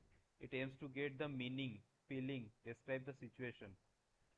एक्सीडेंट का एग्जांपल दिया ना, एक्सीडेंट देखा है किसी ने या फिर कोई डकैती वगैरह देखा है, तो रिपोर्टर ने उसको पूछा कि कैसे हुआ है, क्या क्या देखा आपने, बताओ। तो ये हो गया डिस्क्राइब द सिचुएशन। किसी को किसी फीलिंग को शेयर करना, ये क्वांटिटी में नाप नहीं सकते आप। आपका ब्रेकअप हो गया तो कैसा लग रहा है, थोड़ी ना बोलूंगा कि 5 किलो ब्रेकअप, 5 किलो इसको मतलब दुख हो रहा है, 10 मीटर का दुख हो रहा है, ऐसा नहीं होता है ना। फीलिंग को आप मतलब एक्सप्रेस कर सकते हो कि आपके साथ उतना उसका इतना अच्छा बॉन्डिंग था लेकिन फिर भी ये हो गया, जो भी है, तो वो फीलिंग है। तो उसको डिस्क्राइब करने के लिए क्वालिटेटिव रिसर्च यूज किया जाता है। Qualitative data can not be graphed, इसको नंबर नहीं है। ग्राफ के लिए नंबर जरूरी होता है, हमने डेटा इंटरप्रिटेशन में किए थे ना, पाई चार्ट किए थे गोल वाला, या फिर बार ग्राफ किए थे जो लंबा लंबा होता है, बार ग्राफ ऐसा टाइप का, इसको किए थे। लाइन ग्राफ किए थे, लाइन वाला, है ना, हिस्टोग्राम टाइप का। तो वो सारे में क्या था, नंबर्स था। तो ग्राफ का मेन कंपोनेंट नंबर्स ही होता है, नंबर नहीं रहेगा तो ग्राफ को कैसे डिस्क्राइब करोगे? ठीक है ना? तो इसीलिए इसमें नंबर नहीं रहता है, तो ग्राफ में भी आप डिस्क्राइब नहीं कर सकते हो। Not, data can not be graphed, इसीलिए बोलता है। इट इज एक्सप्लोरेटरी, एक्सप्लोर करते हो आप, एक्सप्लेन नहीं कर सकते हो, एक्सप्लोर कर सकते हो। ठीक है ना, मतलब और भी मतलब उन्होंने ये बात बोला, क्यों बोला, इसके अंदर क्या मीनिंग हो, मतलब हिडन मीनिंग हो सकता है, किसको किस चीज़ को इंडिकेट करके बोला मुझे वो बात, ये सब आप एक्सप्लोर कर सकते हो। It investigates the why how of decision making, ये सब। ठीक है, क्यों हुआ, कैसे हुआ, ये सब को आप ये हम इन्वेस्टिगेट करते हैं। तो मेन पॉइंट इसका याद रखने वाला है कि ये नॉन न्यूमेरिकल है। एक तो क्वालिटेटिव समझ के याद है, non numerical, it can not be graphed, ये वाला याद रखना है, data can not be graphed. और एक याद रखना है, it aims to get the meaning, feeling and describe the situation, ये याद रखना है। ये भी पॉइंट एक्सप्लोरेटरी, इस पे क्या था, इट इज कंक्लूसिव, इसको कंक्लूड कर सकते हो और इसको एक्सप्लोर कर सकते हो। क्वांटिटेटिव को कंक्लूड कर सकते हो और इसको एक्सप्लोर कर सकते हो, क्वालिटेटिव को।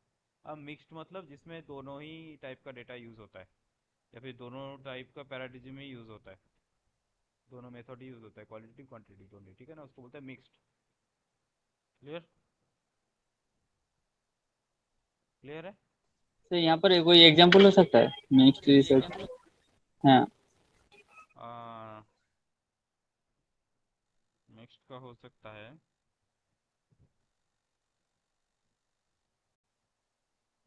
The effect of visualising abstract images for the painters. मतलब पेंटर्स को आप कोई एब्स्ट्रैक्ट इमेज दिखा रहे हो, तो उसके बाद उसका माइंड में क्या क्या चेंजेस हो रहा है, ठीक है ना। माइंड का चेंजेस आप कैसे नापोगे, या तो आप एक टूल के थ्रू यूज करना, मतलब टूल के थ्रू नापना चाहते हो कोई, तो आप क्वेश्चन यूज कर सकते हो, इसका मेंटल स्टेट का चेंज, मतलब स्टेट चेंज हो रहा है। या फिर आप कोई अगर साइंटिफिक मतलब कुछ डिवाइस से आप नापना चाहते हो, तो ईईजी, इलेक्ट्रोएन्सेफेलोग्राफी, उसको यूज कर सकते हो, ठीक है ना। तो इसमें क्या है कि आप नाप रहे हो क्वेश्चनियर, क्वेश्चनियर को इंटरप्रेट करने के लिए नंबर चाहिए, एक दो तीन चार ऐसा टाइप का होता है ना, स्केल होता है देखना, often, very often, neutral, never, ऐसा टाइप का स्केल होता है ना स्केल ऐसा टाइप का, 1 2 3 4 5, क्वेश्चनियर देखे हो हाँ कभी। हाँ। तो इसको ये क्या हो गया, क्वांटिटेटिव में आ गया। अब जो आप उसको इमेज दिखा रहे हो, वो क्वालिटेटिव टाइप का हो गया, कुछ इमेज दिख के उसको डिस्क्राइब करना है, उसका रिस्पॉन्ड देना है क्वेश्चनियर पे। एक तो हो गया क्वालिटेटिव, एक हो गया क्वांटिटेटिव। क्लियर है मिक्स्ड मेथड का। Yes sir. डाउट है ये इसमें, है ना। हेलो, हाँ सर। ये इसमें थोड़ा डाउट था। Yes. देखो क्वालिटेटिव मतलब जिसमें क्वालिटीज यूज होता है, नंबर नहीं, उसको बोलेंगे क्वालिटेटिव। अब उस चीज को नंबर्स के साथ जोड़ दो, वही होता है मिक्स्ड। मतलब जिसमें ये फीचर्स भी रहेगा और वो क्वालिटेटिव वाला क्वांटिटेटिव वाला फीचर्स भी रहेगा, दोनों को जोड़ दो, ऐसा कुछ रिसर्च सोच लो मन में, तो उसी को बोलेंगे मिक्स्ड। ठीक है। Yes sir. देखो बेसिक और अप्लाइड का डिफरेंस। बेसिक क्या करता है, डिस्कवरी करता है, खोज करता है ना किसी को। अब ये क्या है, टेक्नोलॉजिकल एप्लीकेशन। ये होता है क्यूरोसिटी, क्यूरोसिटी की वजह से बेसिक रिसर्च होता है। और ये होता है प्रॉब्लम सॉल्विंग, अप्लाइड। ठीक है। अब देखता है इज इट ट्रू, मतलब कोई भी एक क्वेरीज आया मन में, उसको सॉल्व करता है। और डज इट वर्क, ये करता है डज इट वर्क, ऐसा टाइप का क्वेश्चन सॉल्व करता है। ऑब्जेक्टिव क्या है, इसको समझना किसी भी चीज़ को। इसका ऑब्जेक्टिव क्या है अप्लाइड का, किसी भी चीज़ का सॉल्यूशन ढूंढ के लाना। अप्लाइड का होता है किसी भी चीज़ को सॉल्यूशन ढूंढ के लाना। ठीक है। तो जस्ट ये नॉलेज के लिए है, मतलब आपके नॉलेज के लिए है, इतना कुछ खास नहीं है। बस इसका अप्लाइड का याद रखना कि इमीडिएट प्रॉब्लम सॉल्विंग इसमें आता है, और come up with A solution, ये आता है। और बेसिक रिसर्च क्या होता है, क्यूरियोसिटी के लिए किया जाता है, अपने मन को शांत करने के लिए।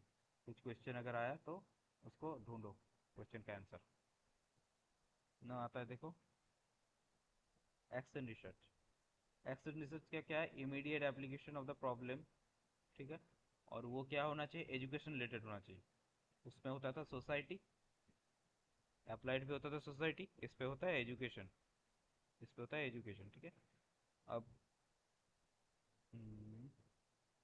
It is a part of applied science, याद रखना, अप्लाइड रिसर्च।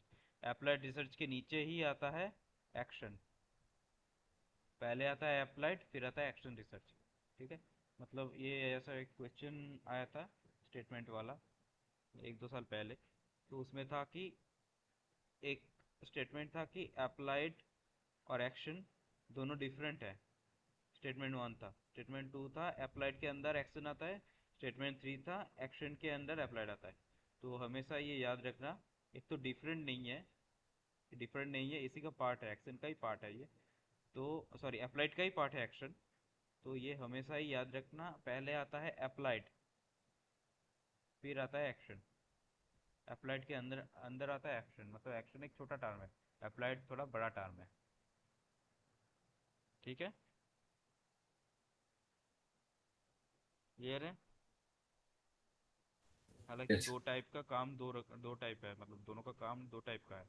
एक का है सोसाइटल प्रॉब्लम सॉल्व करना, एक का है एजुकेशनल प्रॉब्लम सॉल्व करना, लेकिन फिर भी सोसाइटी एज ए होल इसको समझाया गया है अप्लाइड को, और एक्शन को एजुकेशन एक छोटा सा पार्ट बनाया गया है उसका, अप्लाइड का एक पार्ट है action research.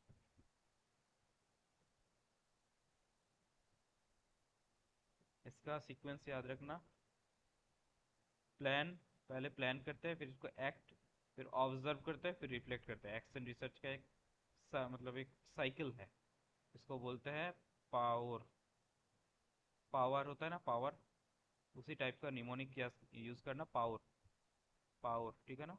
Plan, act, observe, reflect, power, इसको याद रखने के लिए इसका सीक्वेंस आता है, मतलब प्लान एक्ट ऑब्जर्व रिफ्लेक्ट ऐसा टाइप का मिक्स अप करके दे देता है, फिर बोलता है किसके बाद क्या आता है, ठीक है। तो इसको याद रखने के लिए क्वेश्चन PAOR, किस टाइप का होगा? वही बोला मैंने कि जंबल करके दे देगा ये 4 वर्ड्स, हम्म। फिर बोलेगा कि सीक्वेंस में रखो इसको, कौन पहले आएगा कौन बाद में आएगा, ऑप्शन रहता है उस हिसाब से, 4 ऑप्शन, ठीक है ना। तो इसको इसीलिए याद रखना, पावर, इस निमोनिक से याद रखना, प्लान एक्ट ऑब्जर्व रिफ्लेक्ट, ठीक है।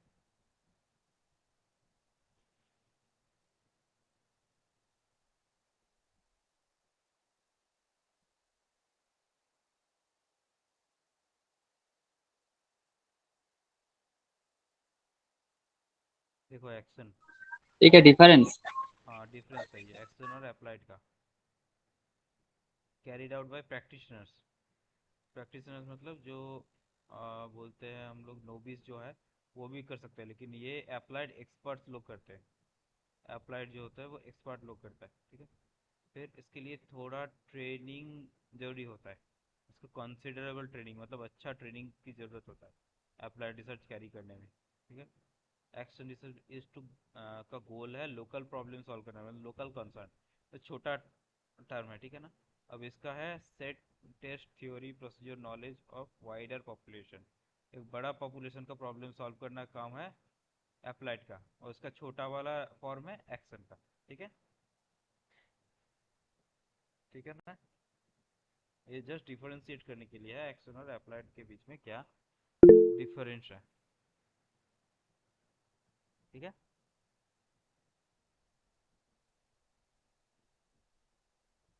फिर देखो एक्सप्लोरेटरी रिसर्च, एक्सप्लोरेटरी, इस नाम से क्या मतलब पता चल रहा है ना, एक्सप्लोर करना किसी चीज़ को। मान लो आपने पीएचडी करना शुरू किया या फिर पीएचडी के लिए एडमिशन लिया, ठीक है ना।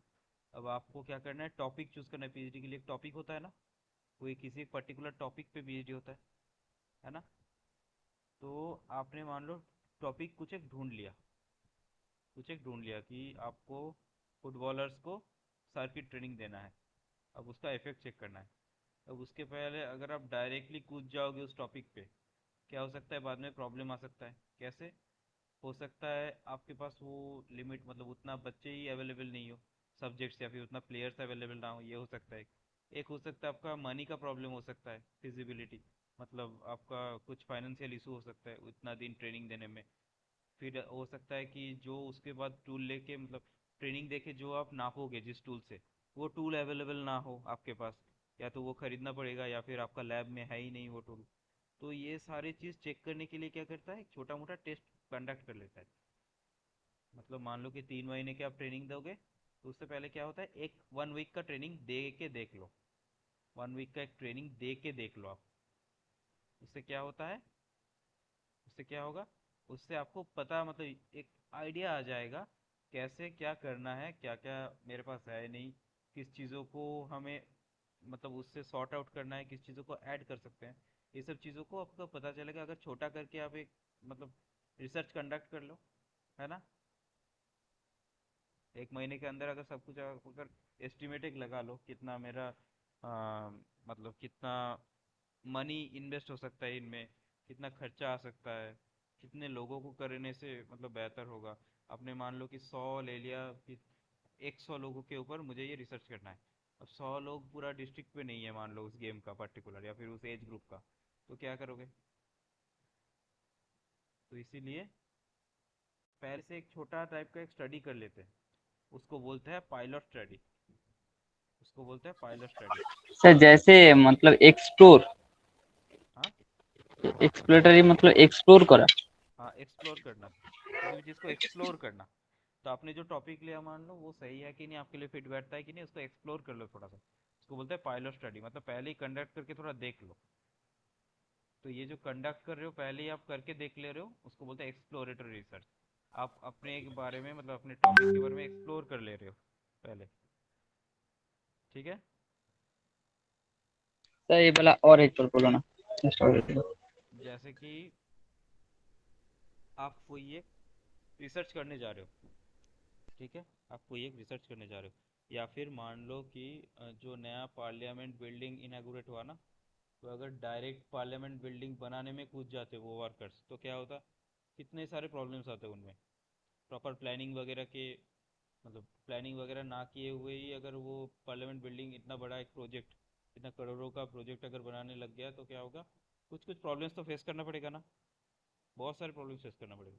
तो वो प्रॉब्लम फेस ना हो इसीलिए क्या करता है, पहले से प्लान बना लेता है, कमिटी बना लेता है, एक्सपर्ट एडवाइस देता है अपना अपना, कैसे क्या किया जाएगा, किस जगह है, जगह को प्रॉपरली सिलेक्ट किया जाएगा। फिर एक छोटा सा मॉडल बनाया जाएगा। जैसे कि देखना कोई भी अगर एक मोन्यूमेंट या फिर कोई एक स्टेशन वगैरह अच्छा अगर बने, तो उसका भी देखना एक ढांचा बनाया जाता है छोटा सा, एक कांच के घर के अंदर एक छोटा सा, जैसे म्यूजियम वगैरह में रहता है ना। उससे क्या होता है, एक आइडिया पता चल जाता, मतलब एक आइडिया हो जाता है कि प्रोजेक्ट कैसा होने वाला है। तो इसी को बोलते हैं एक्सप्लोरेटरी रिसर्च। जो है उसको एक्सप्लोर कर लो थोड़ा सा, पहले से देख लो। ठीक है। देखने सर एक्सप्लोर करने के बाद अगर रिजल्ट सही है कि नहीं है, तो तो वो कैसे आगे बढ़ूं। वो हम्म। वो मेरे लिए मैं कर पाऊंगा कि नहीं, उसको कैरी आउट करना है मेरा, उसी पे मेरा सारा चीज़ है। उसको अगर मैं कैरी आउट नहीं कर पाया तो क्या होगा, तब तो बीच रास्ते में फंस जाऊंगा। इसीलिए पहले से देख लो। अगर आपको लगे कि हाँ ये मैं कर पाऊंगा, मेरे लिए सही है, तो फिर उसको आगे बढ़ो। नहीं तो छोड़ दो, ड्रॉप करो, या फिर कुछ कुछ चेंजेस लाओ उनमें, फिर करके देखो। ठीक है। Okay sir.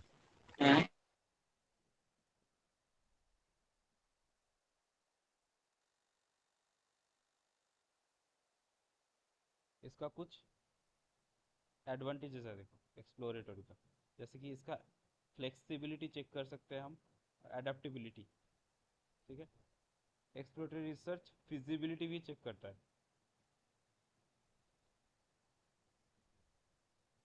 Feasibility, exploratory research feasibility भी चेक करता है। और बस यही है। ठीक है। ग्राउंड वर्क को करने में भी हेल्प करता है, फ्यूचर स्टडीज़ के लिए, मतलब फ्यूचर में जो करने वाले हो आप उसका ग्राउंड वर्क या फिर एक बेस प्रिपेयर करने में हेल्पफुल है। फिर इसका कुछ डिसएडवांटेजेस है। डिसएडवांटेज ये है कि मतलब एक तो टाइम कंज्यूमिंग है ये चीज़, मतलब पहले ये करोगे फिर वो करोगे, ऐसा टाइप का डिसएडवांटेज है। फिर इंफॉर्मेशन इज सब्जेक्ट टू बायस, आपको पता चल जाता है कि ऐसा ऐसा रिजल्ट आने वाला है, ऐसा करने से मेरा जल्दी हो जाएगा, काम खत्म हो जाएगा जल्दी से, या फिर ऐसे शॉर्टकट ले सकते हैं इसके लिए, ये सब पता चल जाता है। तो उसके लिए एक बायसनेस आ जाता है रिसर्च में। तो यही सब डिसएडवांटेजेस। ठीक है। डिस्क्रिप्टिव स्टडी डिस्क्राइब करता है, एक्सप्लोरेटिव एक्सप्लोर करता है, डिस्क्रिप्टिव डिस्क्राइब करता है। कैसे डिस्क्राइब करता है? Include survey and fact finding inquiries of different kinds. मतलब सर्वे मतलब एग्जांपल दिया, सर्वे वाला हमारा जो सर्वे होता है ना, गवर्नमेंट की तरफ से सर्वे किया जाता है, या फिर यूट्यूब में कुछ वीडियो देखोगे तो उनमें भी एक ऐड जैसा ही एक सर्वे का आता है ना, सर्वे का। आपने किस पेमेंट ऐप के बारे में सुना है, फिर फ़ोन पे गूगल पे ऐसा आ जाता है, सर्वे का क्वेश्चन आता है ना बहुत सारा, यूट्यूब पे देखना। तो उससे क्या कर सकते हैं, उस डेटा को लेके हम एक आइडिया ले सकते हैं, या फिर इंटरप्रेट ऐसे कर सकते हैं कि इतने एज का बच्चे आपका वीडियो देख रहा है यूट्यूब में, या फिर इतना आपका सब्सक्राइबर है जो वीडियोस देख रहा है, उसमें से इतना सब्सक्राइबर्स है, इतना नॉन सब्सक्राइबर्स है। या फिर ऐसे हम गवर्नमेंट का रिकॉर्ड के हिसाब से देखें तो इतने लोगों का वोटर और आधार लिंक नहीं है, इतना लोगों का पैन बैंक अकाउंट के साथ पैन कार्ड लिंक नहीं है। ठीक है ना, ये सब हम डिस्क्राइब कर सकते हैं उस डेटा को लेके, तो इसीलिए इसको बोलते हैं डिस्क्रिप्टिव स्टडी। ठीक है, एक इसमें यूज होता है, देखो सोशल डिस्क्रिप्टिव साइंस। स्टडी और सर्वे स्टडी क्या एक है? डिस्क्रिप्टिव के अंदर सर्वे आता है,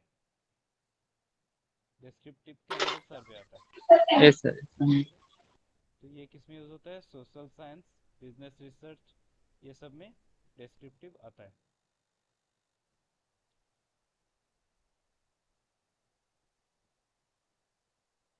अब ये भी इंपॉर्टेंट है, याद रखना, the researcher has no control over the variables.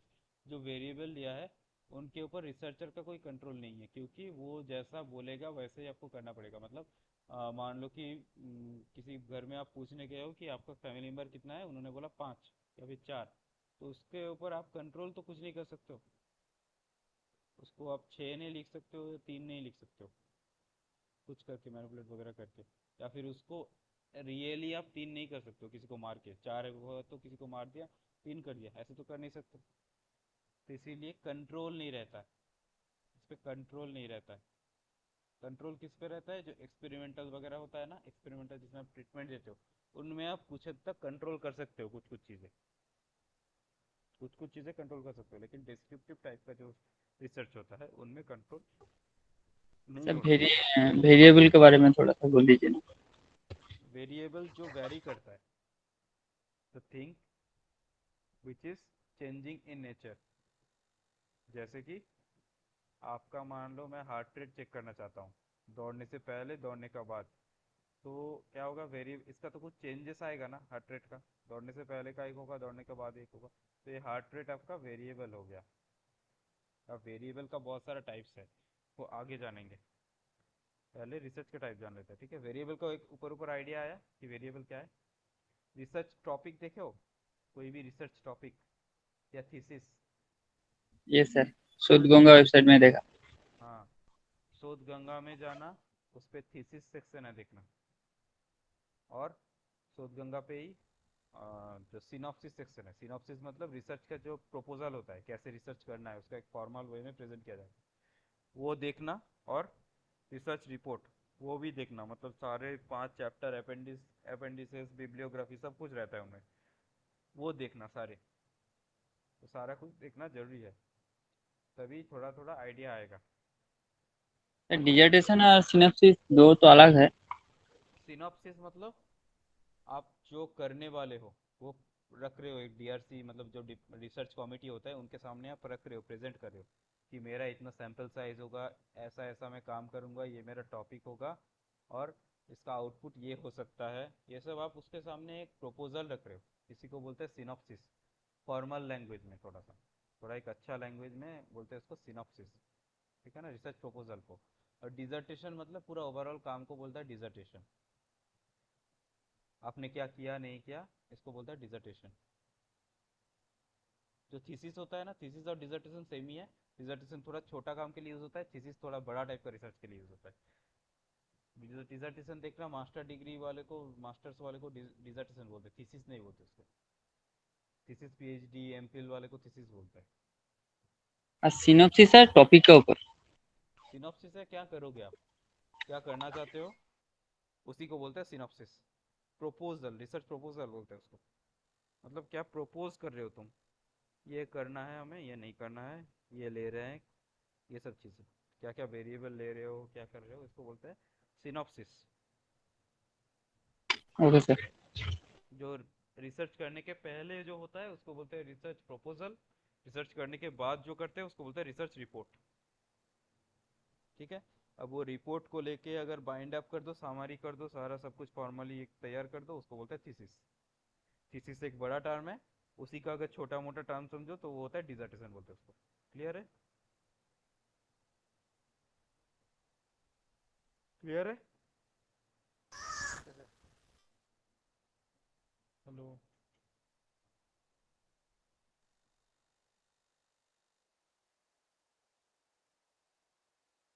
ये डिस्क्रिप्टिव रिसर्च के कुछ स्टेप्स है, जरूरी नहीं है, पढ़ लेना थोड़ा, ठीक है, अपने एंड से। अब देखो, डिस्क्रिप्टिव रिसर्च का कुछ टाइप्स है, जैसे कि ऑब्जर्वेशन, ऑब्जर्वेशन, केस स्टडी, सर्वे। ऑब्जर्वेशन मतलब ऑब्जर्व करना, किसी चीज़ के बारे में आप ऑब्जर्व कर रहे हो, किसी के बिहेवियर ऑब्जर्व कर रहे हो, किसी का कुछ पैटर्न ऑब्जर्व कर रहे हो, बोलने की तरीका, किसी का कुछ मतलब मान लो कि पैसा खर्चा करने का तरीका, ये सब ऑब्जर्व कर रहे हो, ये सब रिलेटेड रिसर्च को बोलते हैं ऑब्जर्वेशन मेथड। केस स्टडी मतलब कुछ एक होल थिंग को आप मतलब एक्सप्लोर करना चाहते हो, डिस्कवर करना चाहते हो, जैसे कि हाउ, मतलब मान लो कि how political regimes change in West Bengal, या फिर how political regimes changes in India from 47 1947, मतलब 1947 से कैसे पॉलिटिकल पार्टी आया फिर गया, कोई पार्टी हार गया फिर गया, फिर अभी जो पार्टी चल रहा है, रूल कर रहा है जो पार्टी, वो कैसे आया, इसके बारे में पूरा एक चीज़ आप, मतलब पूरा एक डेटा निकल के कुछ आप अपने एंड से कुछ लिख रहे हो, कुछ अपना व्यू ओपिनियन दे रहे हो, इसको बोलते हैं केस स्टडी। पूरा एक केस को स्टडी करना, पूरा एक इवेंट को स्टडी करना, इसको बोलते हैं केस स्टडी। फिर आता है सर्वे। सर्वे वही जो सेंसस वगैरह होता है, वही होता है सर्वे मेथड। सर हाँ बोलो। कोई इंडिविजुअल व्यक्ति के लिए जो सर्वे होता है, वही सर्वे नहीं, जो स्टडी होता है वो स्टडी होता है। केस स्टडी हो सकता है, स्टडी हो सकता है। कोई अगर मान कोई लो अगर मान लो करना चाहता है करना कि चाहता है केस कि study case on study on Sardar Vallabh Bhai Sardar Patel, Vallabh Bhai Patel. The iron man of India, कि कैसे उन्होंने मोर देन 550 प्रिंसली स्टेट को यूनाइट किया था, फिर इंडिया बना, कैसे किया था ये चीज़, तो उसके ऊपर केस स्टडी हो सकता है। इंडिविजुअल हो सकता है, ग्रुप हो सकता है, सोसाइटी हो सकता है, वो कोई एक पर्टिकुलर रिलीजियन हो सकता है, कम्युनिटी हो सकता है, कुछ भी हो सकता है, कोई एक गेम हो सकता है।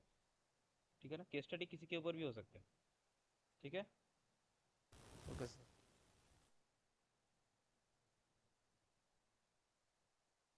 Now causal research, causal research जिसको हम लोग बोलते हैं एक्सपेरिमेंटल, उसी को बोलते हैं कॉजल रिसर्च। ठीक है। एक्सपेरिमेंटल रिसर्च को ही कॉजल रिसर्च बोलते हैं। ठीक है ना। अब इसका मेन पर्पस होता है इफेक्ट चेक करना। इसका मेन पर्पस होता है कि आपने किसी चीज़ का इफेक्ट चेक कर रहे हो, कोई एक ट्रीटमेंट ट्रेनिंग कुछ दे के, या फिर कुछ दिन के लिए उसको ऐसे ही नॉर्मली रख दो बिना ट्रीटमेंट दिए, फिर उसका इफेक्ट चेक करो। तो ये होता है कॉजल रिसर्च का मेन पर्पस। ठीक है। इसमें क्या आता है, हाइपोथेसिस, हाइपोथेसिस कंस्ट्रक्ट करना बहुत ज़रूरी होता है। फिर ये होता है हाईली स्ट्रक्चर्ड, बहुत ही स्ट्रक्चर्ड वे में ये किया जाता है, फॉर्मल वे में।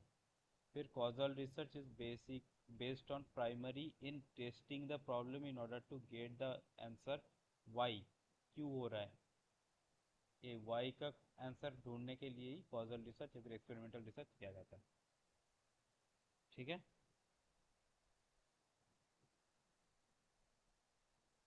क्लियर है ये?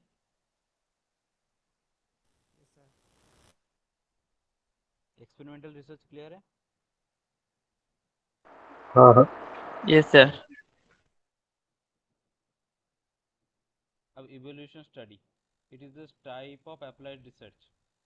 ये एक अप्लाइड रिसर्च का टाइप है। इसमें क्या करता है, इवोल्यूशन चेक करता है, इवेल्युएशन चेक करता है, या फिर कैसे मतलब किसी चीज़ को कैसे इम्प्रूव कर सकते हो उसके बारे में इवेल्युएट करना, वो होता है एक इवेल्युएशन स्टडी, जैसे कि family planning scheme, irrigation project, खेती बाड़ी के लिए, तो ये सब होता है इवेल्युएशन स्टडी। ठीक है, मतलब इस चीज़ को करके फ़ायदा क्या होगा, कोई भी एक पर्टिकुलर चीज़ को करके फ़ायदा क्या होगा, उसी के लिए इवेल्युएशन स्टडी है। जैसे कि चाइना में इम्प्लीमेंटेड है वन चाइल्ड पॉलिसी, तो उसका उन्होंने फ़ायदा मतलब एडवांटेज डिसएडवांटेज वगैरह देखा ना, तो वो जो एडवांटेज डिसएडवांटेज को वो लोग अपने तरफ से देख रहे, जानने की कोशिश कर रहे, उसी को बोलते हैं इवेल्युएशन स्टडी। ठीक है, फिर आता है डायग्नोस्टिक स्टडी, किसी चीज़ को डायग्नोस करना, प्रॉब्लम है, प्रॉब्लम को डायग्नोस करो, डिस्कवर करो प्रॉब्लम को कि क्या है ये मतलब क्यों आ रहा है इसका ये चीज़, कोई पढ़ क्यों नहीं पा रहा है, किसी का मेडिकल प्रॉब्लम है जो वो क्यों बार बार डेवलप कर रहा है, कोई एक पर्टिकुलर जगह पे कोई मतलब मान लो कोई स्किन का प्रॉब्लम है तो वो चीज़ क्यों बार बार डेवलप हो रहा है, उसके बारे में जानना होता है डायग्नोस्टिक स्टडी।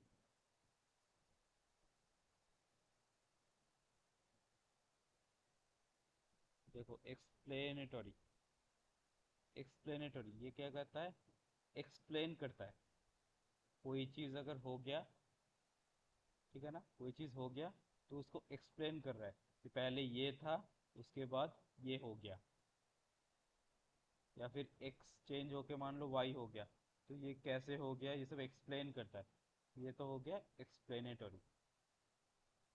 ठीक है, इसको बोलते हैं एक्सप्लेनेटरी स्टडी। क्लियर है। एक्सप्लोरेटरी एक था ना टर्म, एक्सप्लोरेटरी, एक्सप्लोरेटरी एक्सप्लोर करता था,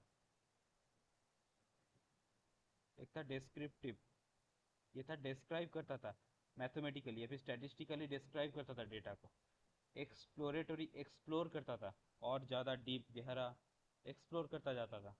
और एक्सप्लेनेटरी एक्सप्लेन करता है चीज़ों को, कैसे क्या प्रोसेस हो रहा है, क्यों, मतलब मान लो कि कैसे आपने पर्टिकुलर किसी एक सार या फिर खाद मिला दिया, या फिर जो मैन्योर्स बोलते हैं जिसको ना, खेती में वो डाल दिया, तो उससे अच्छा कुछ मतलब फ्रूटफुल रिजल्ट मिला, तो कैसे मिला, वो एक्सप्लेन करना ही होता है एक्सप्लेनेटरी रिसर्च का काम।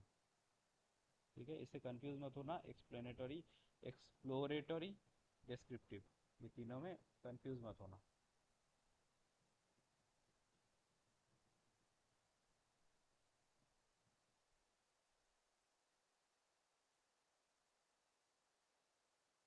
एनालिटिकल स्टडी, ये क्वालिटेटिव इंक्वायरी है।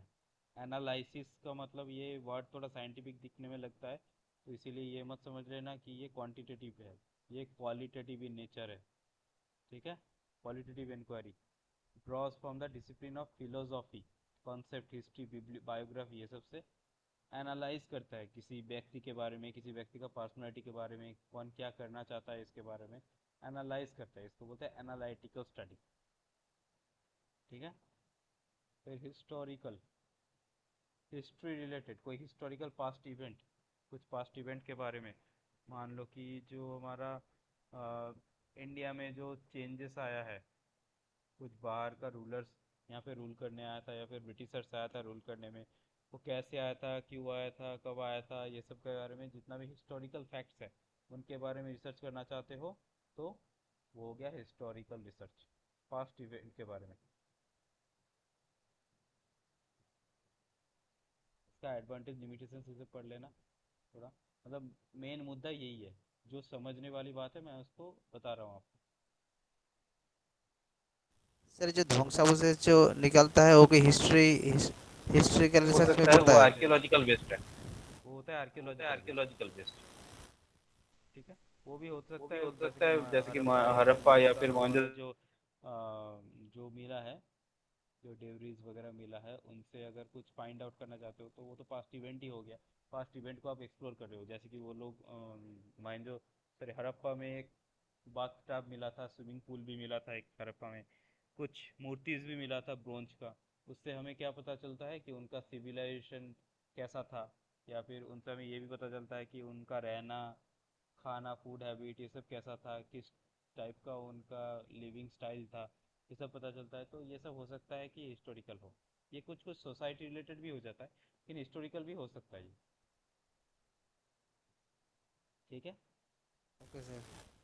ये हो गया मल्टी डिसिप्लिनरी वाला अप्रोच। मल्टी डिसिप्लिनरी का एग्जांपल ये हो गया। हड़प्पा में कुछ खुदाई कर लिया, उसके लिए स्पेशलाइज टीम चाहिए।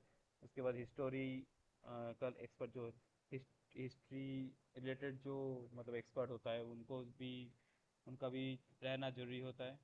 फिर कुछ जीन वगैरह, अगर कुछ मान लो हड्डी हड्डी वगैरह मिला तो उसका कार्बन डेटिंग करना, तो केमिस्ट्री का फील्ड का लोगों को भी रहना जरूरी होता है।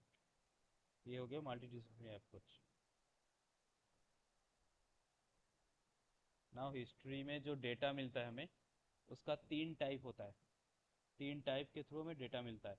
एक होता है प्राइमरी सोर्स, एक होता है सेकेंडरी सोर्स, और एक होता है टर्शियरी सोर्स। टर्शियरी, ठीक है। अब प्राइमरी सोर्स देखो क्या क्या है।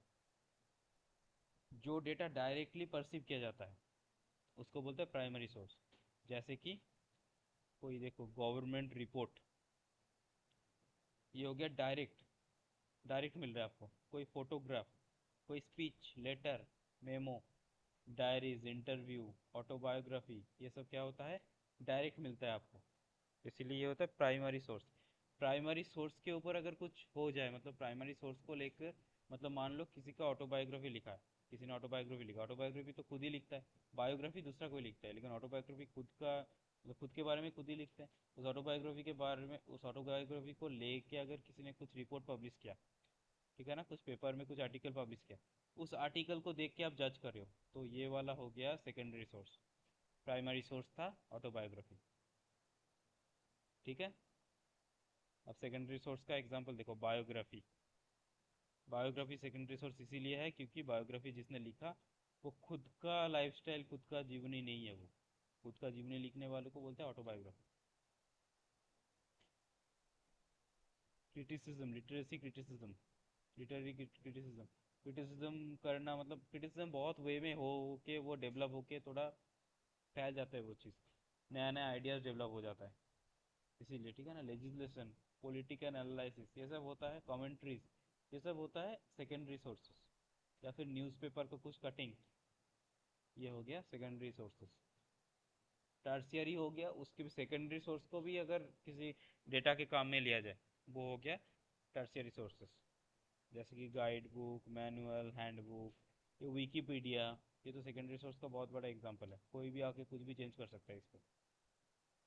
टेक्स्ट बुक, ये सब हो गया। डिक्शनरीज, एनसाइक्लोपीडिया, ये सब हो गया टर्शियरी। मतलब एक फैक्ट, कोई भी एक फैक्ट, उसको आप जब डायरेक्टली परसीव कर रहे हो, वो हो गया, वो फैक्ट का जो डेटा हो गया वो हो गया प्राइमरी। प्राइमरी से किसी ने कोई छाप दिया, वो हो गया सेकेंडरी। सेकेंडरी डेटा को यूज करके किसी ने छाप दिया, वो हो गया टर्शियरी। ठीक है, ठीक है। इस इसके बाद कोई होता है ना, यही लास्ट है? टर्शियरी लास्ट है। क्योंकि टर्शियर के बाद और कोई छाप देगा तो क्या? वो भी टर्शियरी में ही काउंट होगा। ठीक है सर। वो भी टर्शियरी में ही काउंट होगा ना। सेकेंडरी सोर्स को आप यूज करोगे तो टर्शियरी होगा, कितना बार भी यूज करो, ठीक है।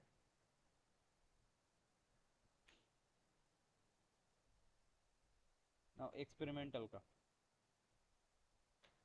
अब वेरिएबल्स देखो, एक्सपेरिमेंटल में वेरिएबल्स के बारे में पूछा जाता है ना, वेरिएबल्स, व्हाट इज वेरिएबल्स। तो वेरिएबल क्या है, चेंज होने वाला जो चीज़ है, वेरी जो होता है, वेरी होता है जो, वो होता है वेरिएबल, ठीक है। अब वेरिएबल बेसिकली ये दो टाइप का होता है, इंडिपेंडेंट वेरिएबल और डिपेंडेंट वेरिएबल, ठीक है।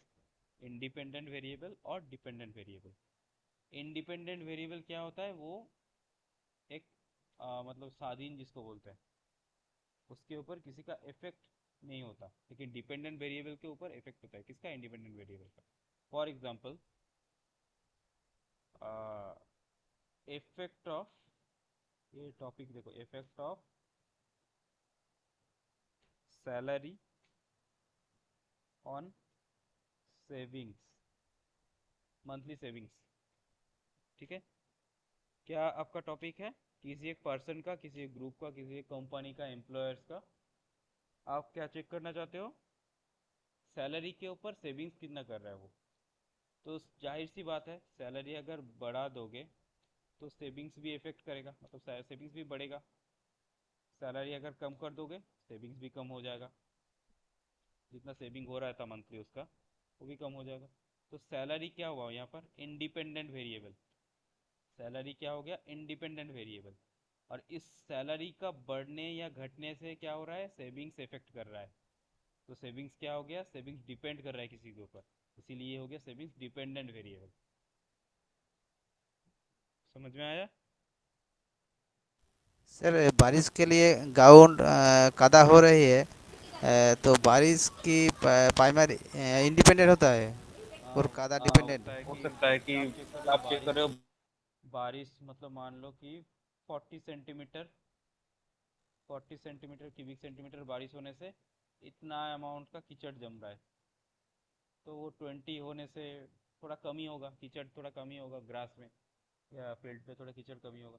तो इसीलिए क्या हो गया, कीचड़ जो है, मतलब अमाउंट, कीचड़ का जो अमाउंट है, टाइप है, वो हो गया डिपेंडेंट वेरिएबल। किसके ऊपर डिपेंड कर रहा है वो कीचड़, पानी के ऊपर, कितना बारिश हो रहा है उसके ऊपर। ठीक है ना। तो बारिश इफेक्ट कर रहा है कीचड़ को, कीचड़ होना ना होना इसके ऊपर बारिश इफेक्ट कर रहा है। तो इसीलिए बारिश हो गया इंडिपेंडेंट वेरिएबल। और डिपेंडेंट वेरिएबल क्या हो गया, कीचड़ जमना। ठीक है। देखो यहाँ पर लिखा हुआ है ना, ये कॉज है, और इफेक्ट क्या है, ये इफेक्ट है। डिपेंडेंट वेरिएबल हो गया इफेक्ट, और इंडिपेंडेंट वेरिएबल हो गया कॉज। ठीक है। और वेरिएबल मतलब जिसका ऊपर वेरी हो रहा है। जो चीज वेरी करता है, जो कांस्टेंट नहीं है, चेंजेबल थिंग। चेंजेबल। जो चीज कांस्टेंट नहीं है, जो वेरी करता है चीज, उसको बोलता है वेरिएबल। ठीक है। जैसे कि इन दोनों में से देखो, सैलरी भी वेरी करेगा, एक एक पर्सन का, एक एक इंडिविजुअल का। सेविंग्स भी वेरी करेगा। तो ये दोनों इसीलिए वेरिएबल हो गया। जो चीज़ मेजर करना चाहते हो, जो चीज़ कंसिडर कर रहे हो, उसी को बोलते हैं वेरिएबल रिसर्च में। ठीक है। ठीक है, समझ में आया ये इंडिपेंडेंट और डिपेंडेंट वाला कॉन्सेप्ट। यस। ये सर, और दो एक example sir. Example,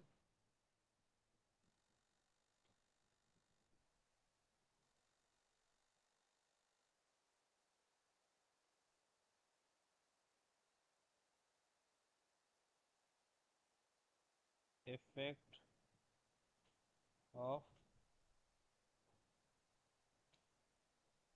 hypoxic training, hypoxic training on endurance. आप हाइपोक्सिक ट्रेनिंग दे रहे हो, मतलब हाई ऑल्टीट्यूड पे, तो ये पहाड़ वगैरह ऊंचा जगह पे लेके ट्रेनिंग दे रहे हो। अब उस पर देख कर देख मतलब क्या चेक कर रहे हो, एंड्योरेंस चेक कर रहे हो एथलीट्स का। ठीक है। तो ये हाइपोक्सिक ट्रेनिंग क्या हो गया, ये इंडिपेंडेंट वेरिएबल हो गया। अब इसके ऊपर डिपेंडेंट चीज़ क्या है, क्या चेंज हो रहा है इसकी वजह से, एंड्योरेंस चेंज हो सकता है, वो मेजर करना है आपको। तो हो गया एंड्योरेंस डिपेंडेंट वेरिएबल। ठीक है। क्लियर है।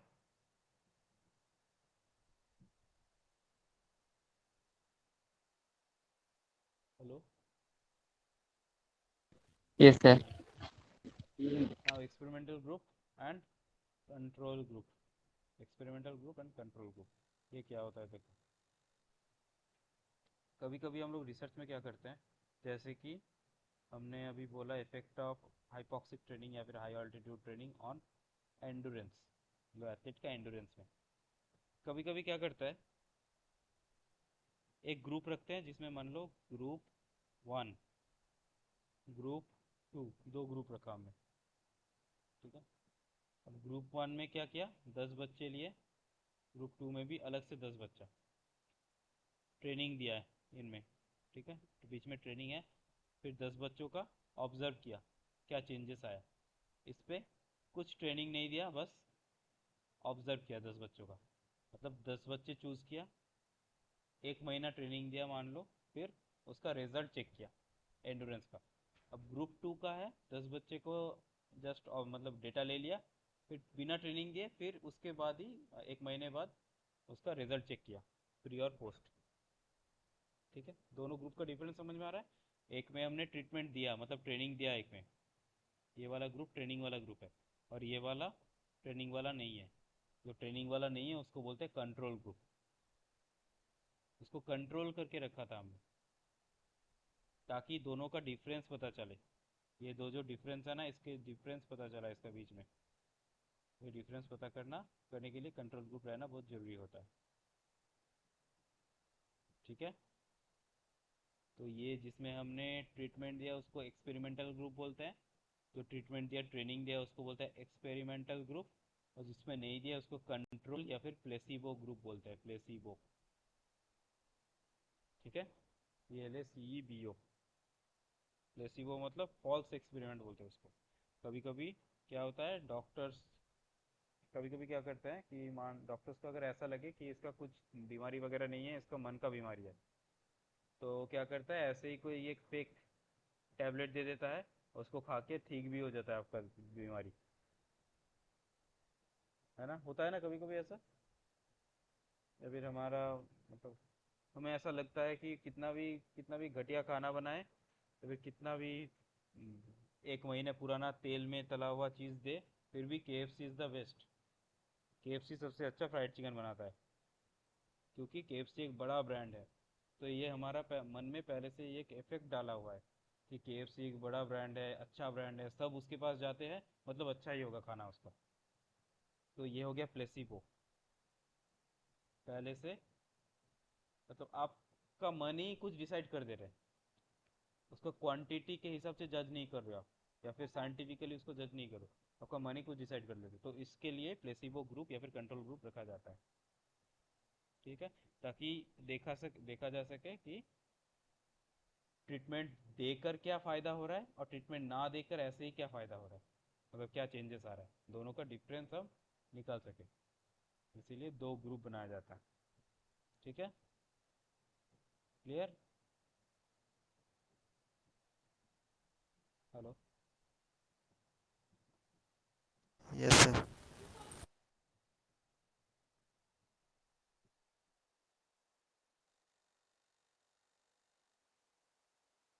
क्वाजी एक्सपेरिमेंटल, ये एक्सपेरिमेंटल का टाइप है। ठीक है, एक्सपेरिमेंटल का टाइप में आता है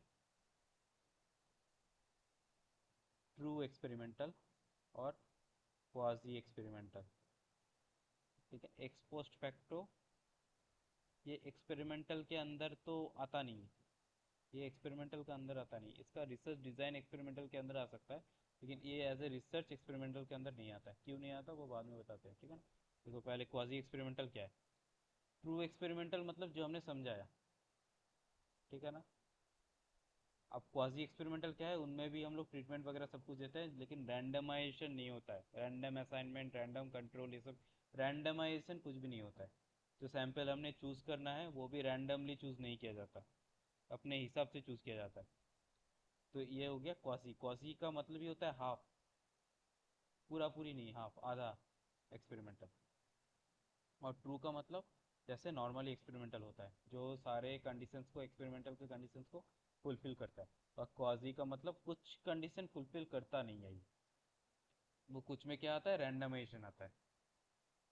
जितने भी अगर रिसर्च को सहीली करना है तो रैंडमाइजेशन होना बहुत ज़रूरी होता है, ताकि अच्छे से रिज़ल्ट को इंटरप्रेट किया जाए और अच्छे से पूरा पॉपुलेशन के लिए उसको डिस्कवर किया जाए या फिर जनरलाइज किया जाए उस रिज़ल्ट को।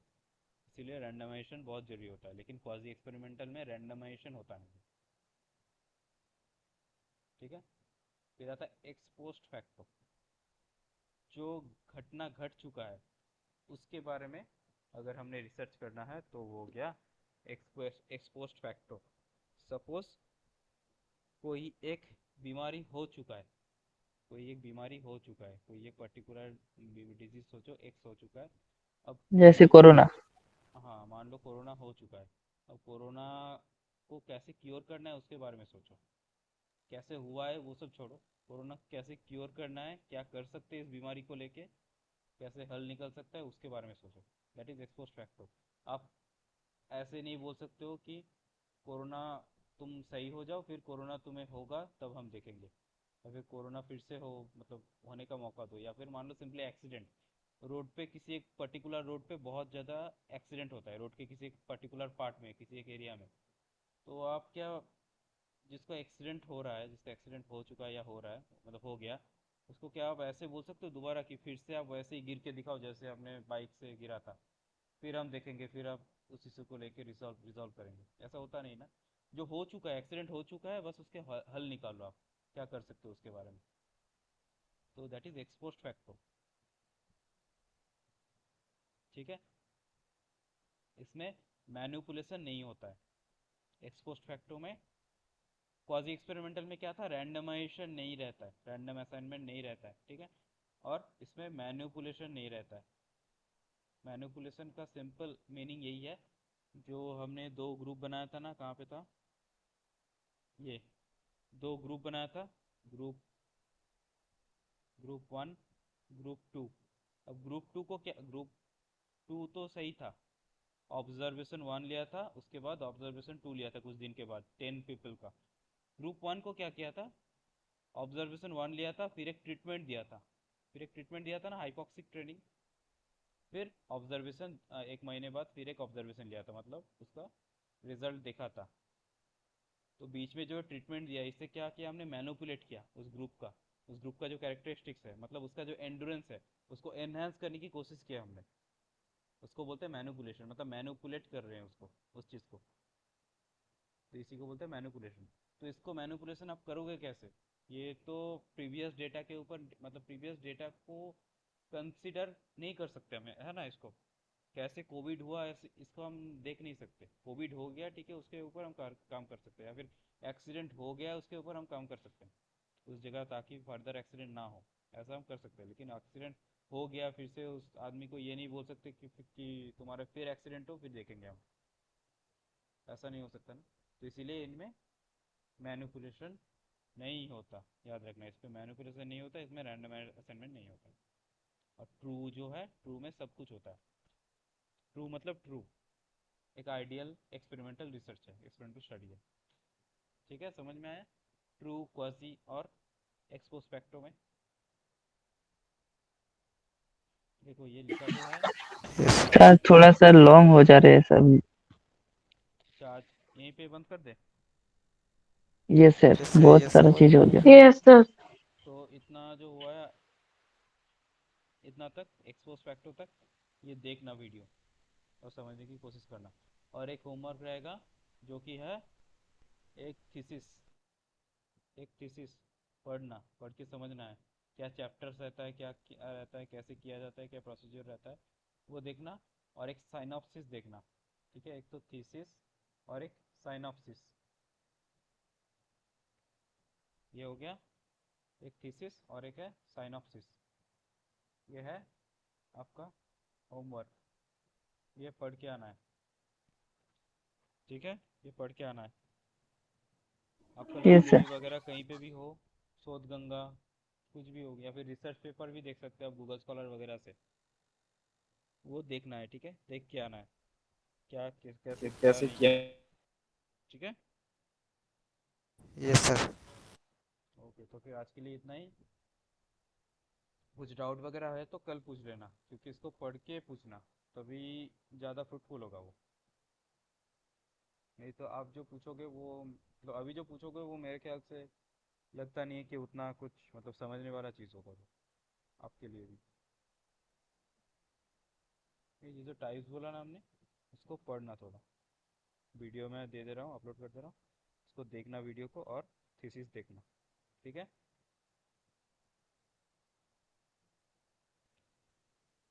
फिर कल को फिर मिलते हैं, ठीक है ना। Yes sir. Okay. Okay sir. Thank you sir. Thank you, sir. Good luck, sir.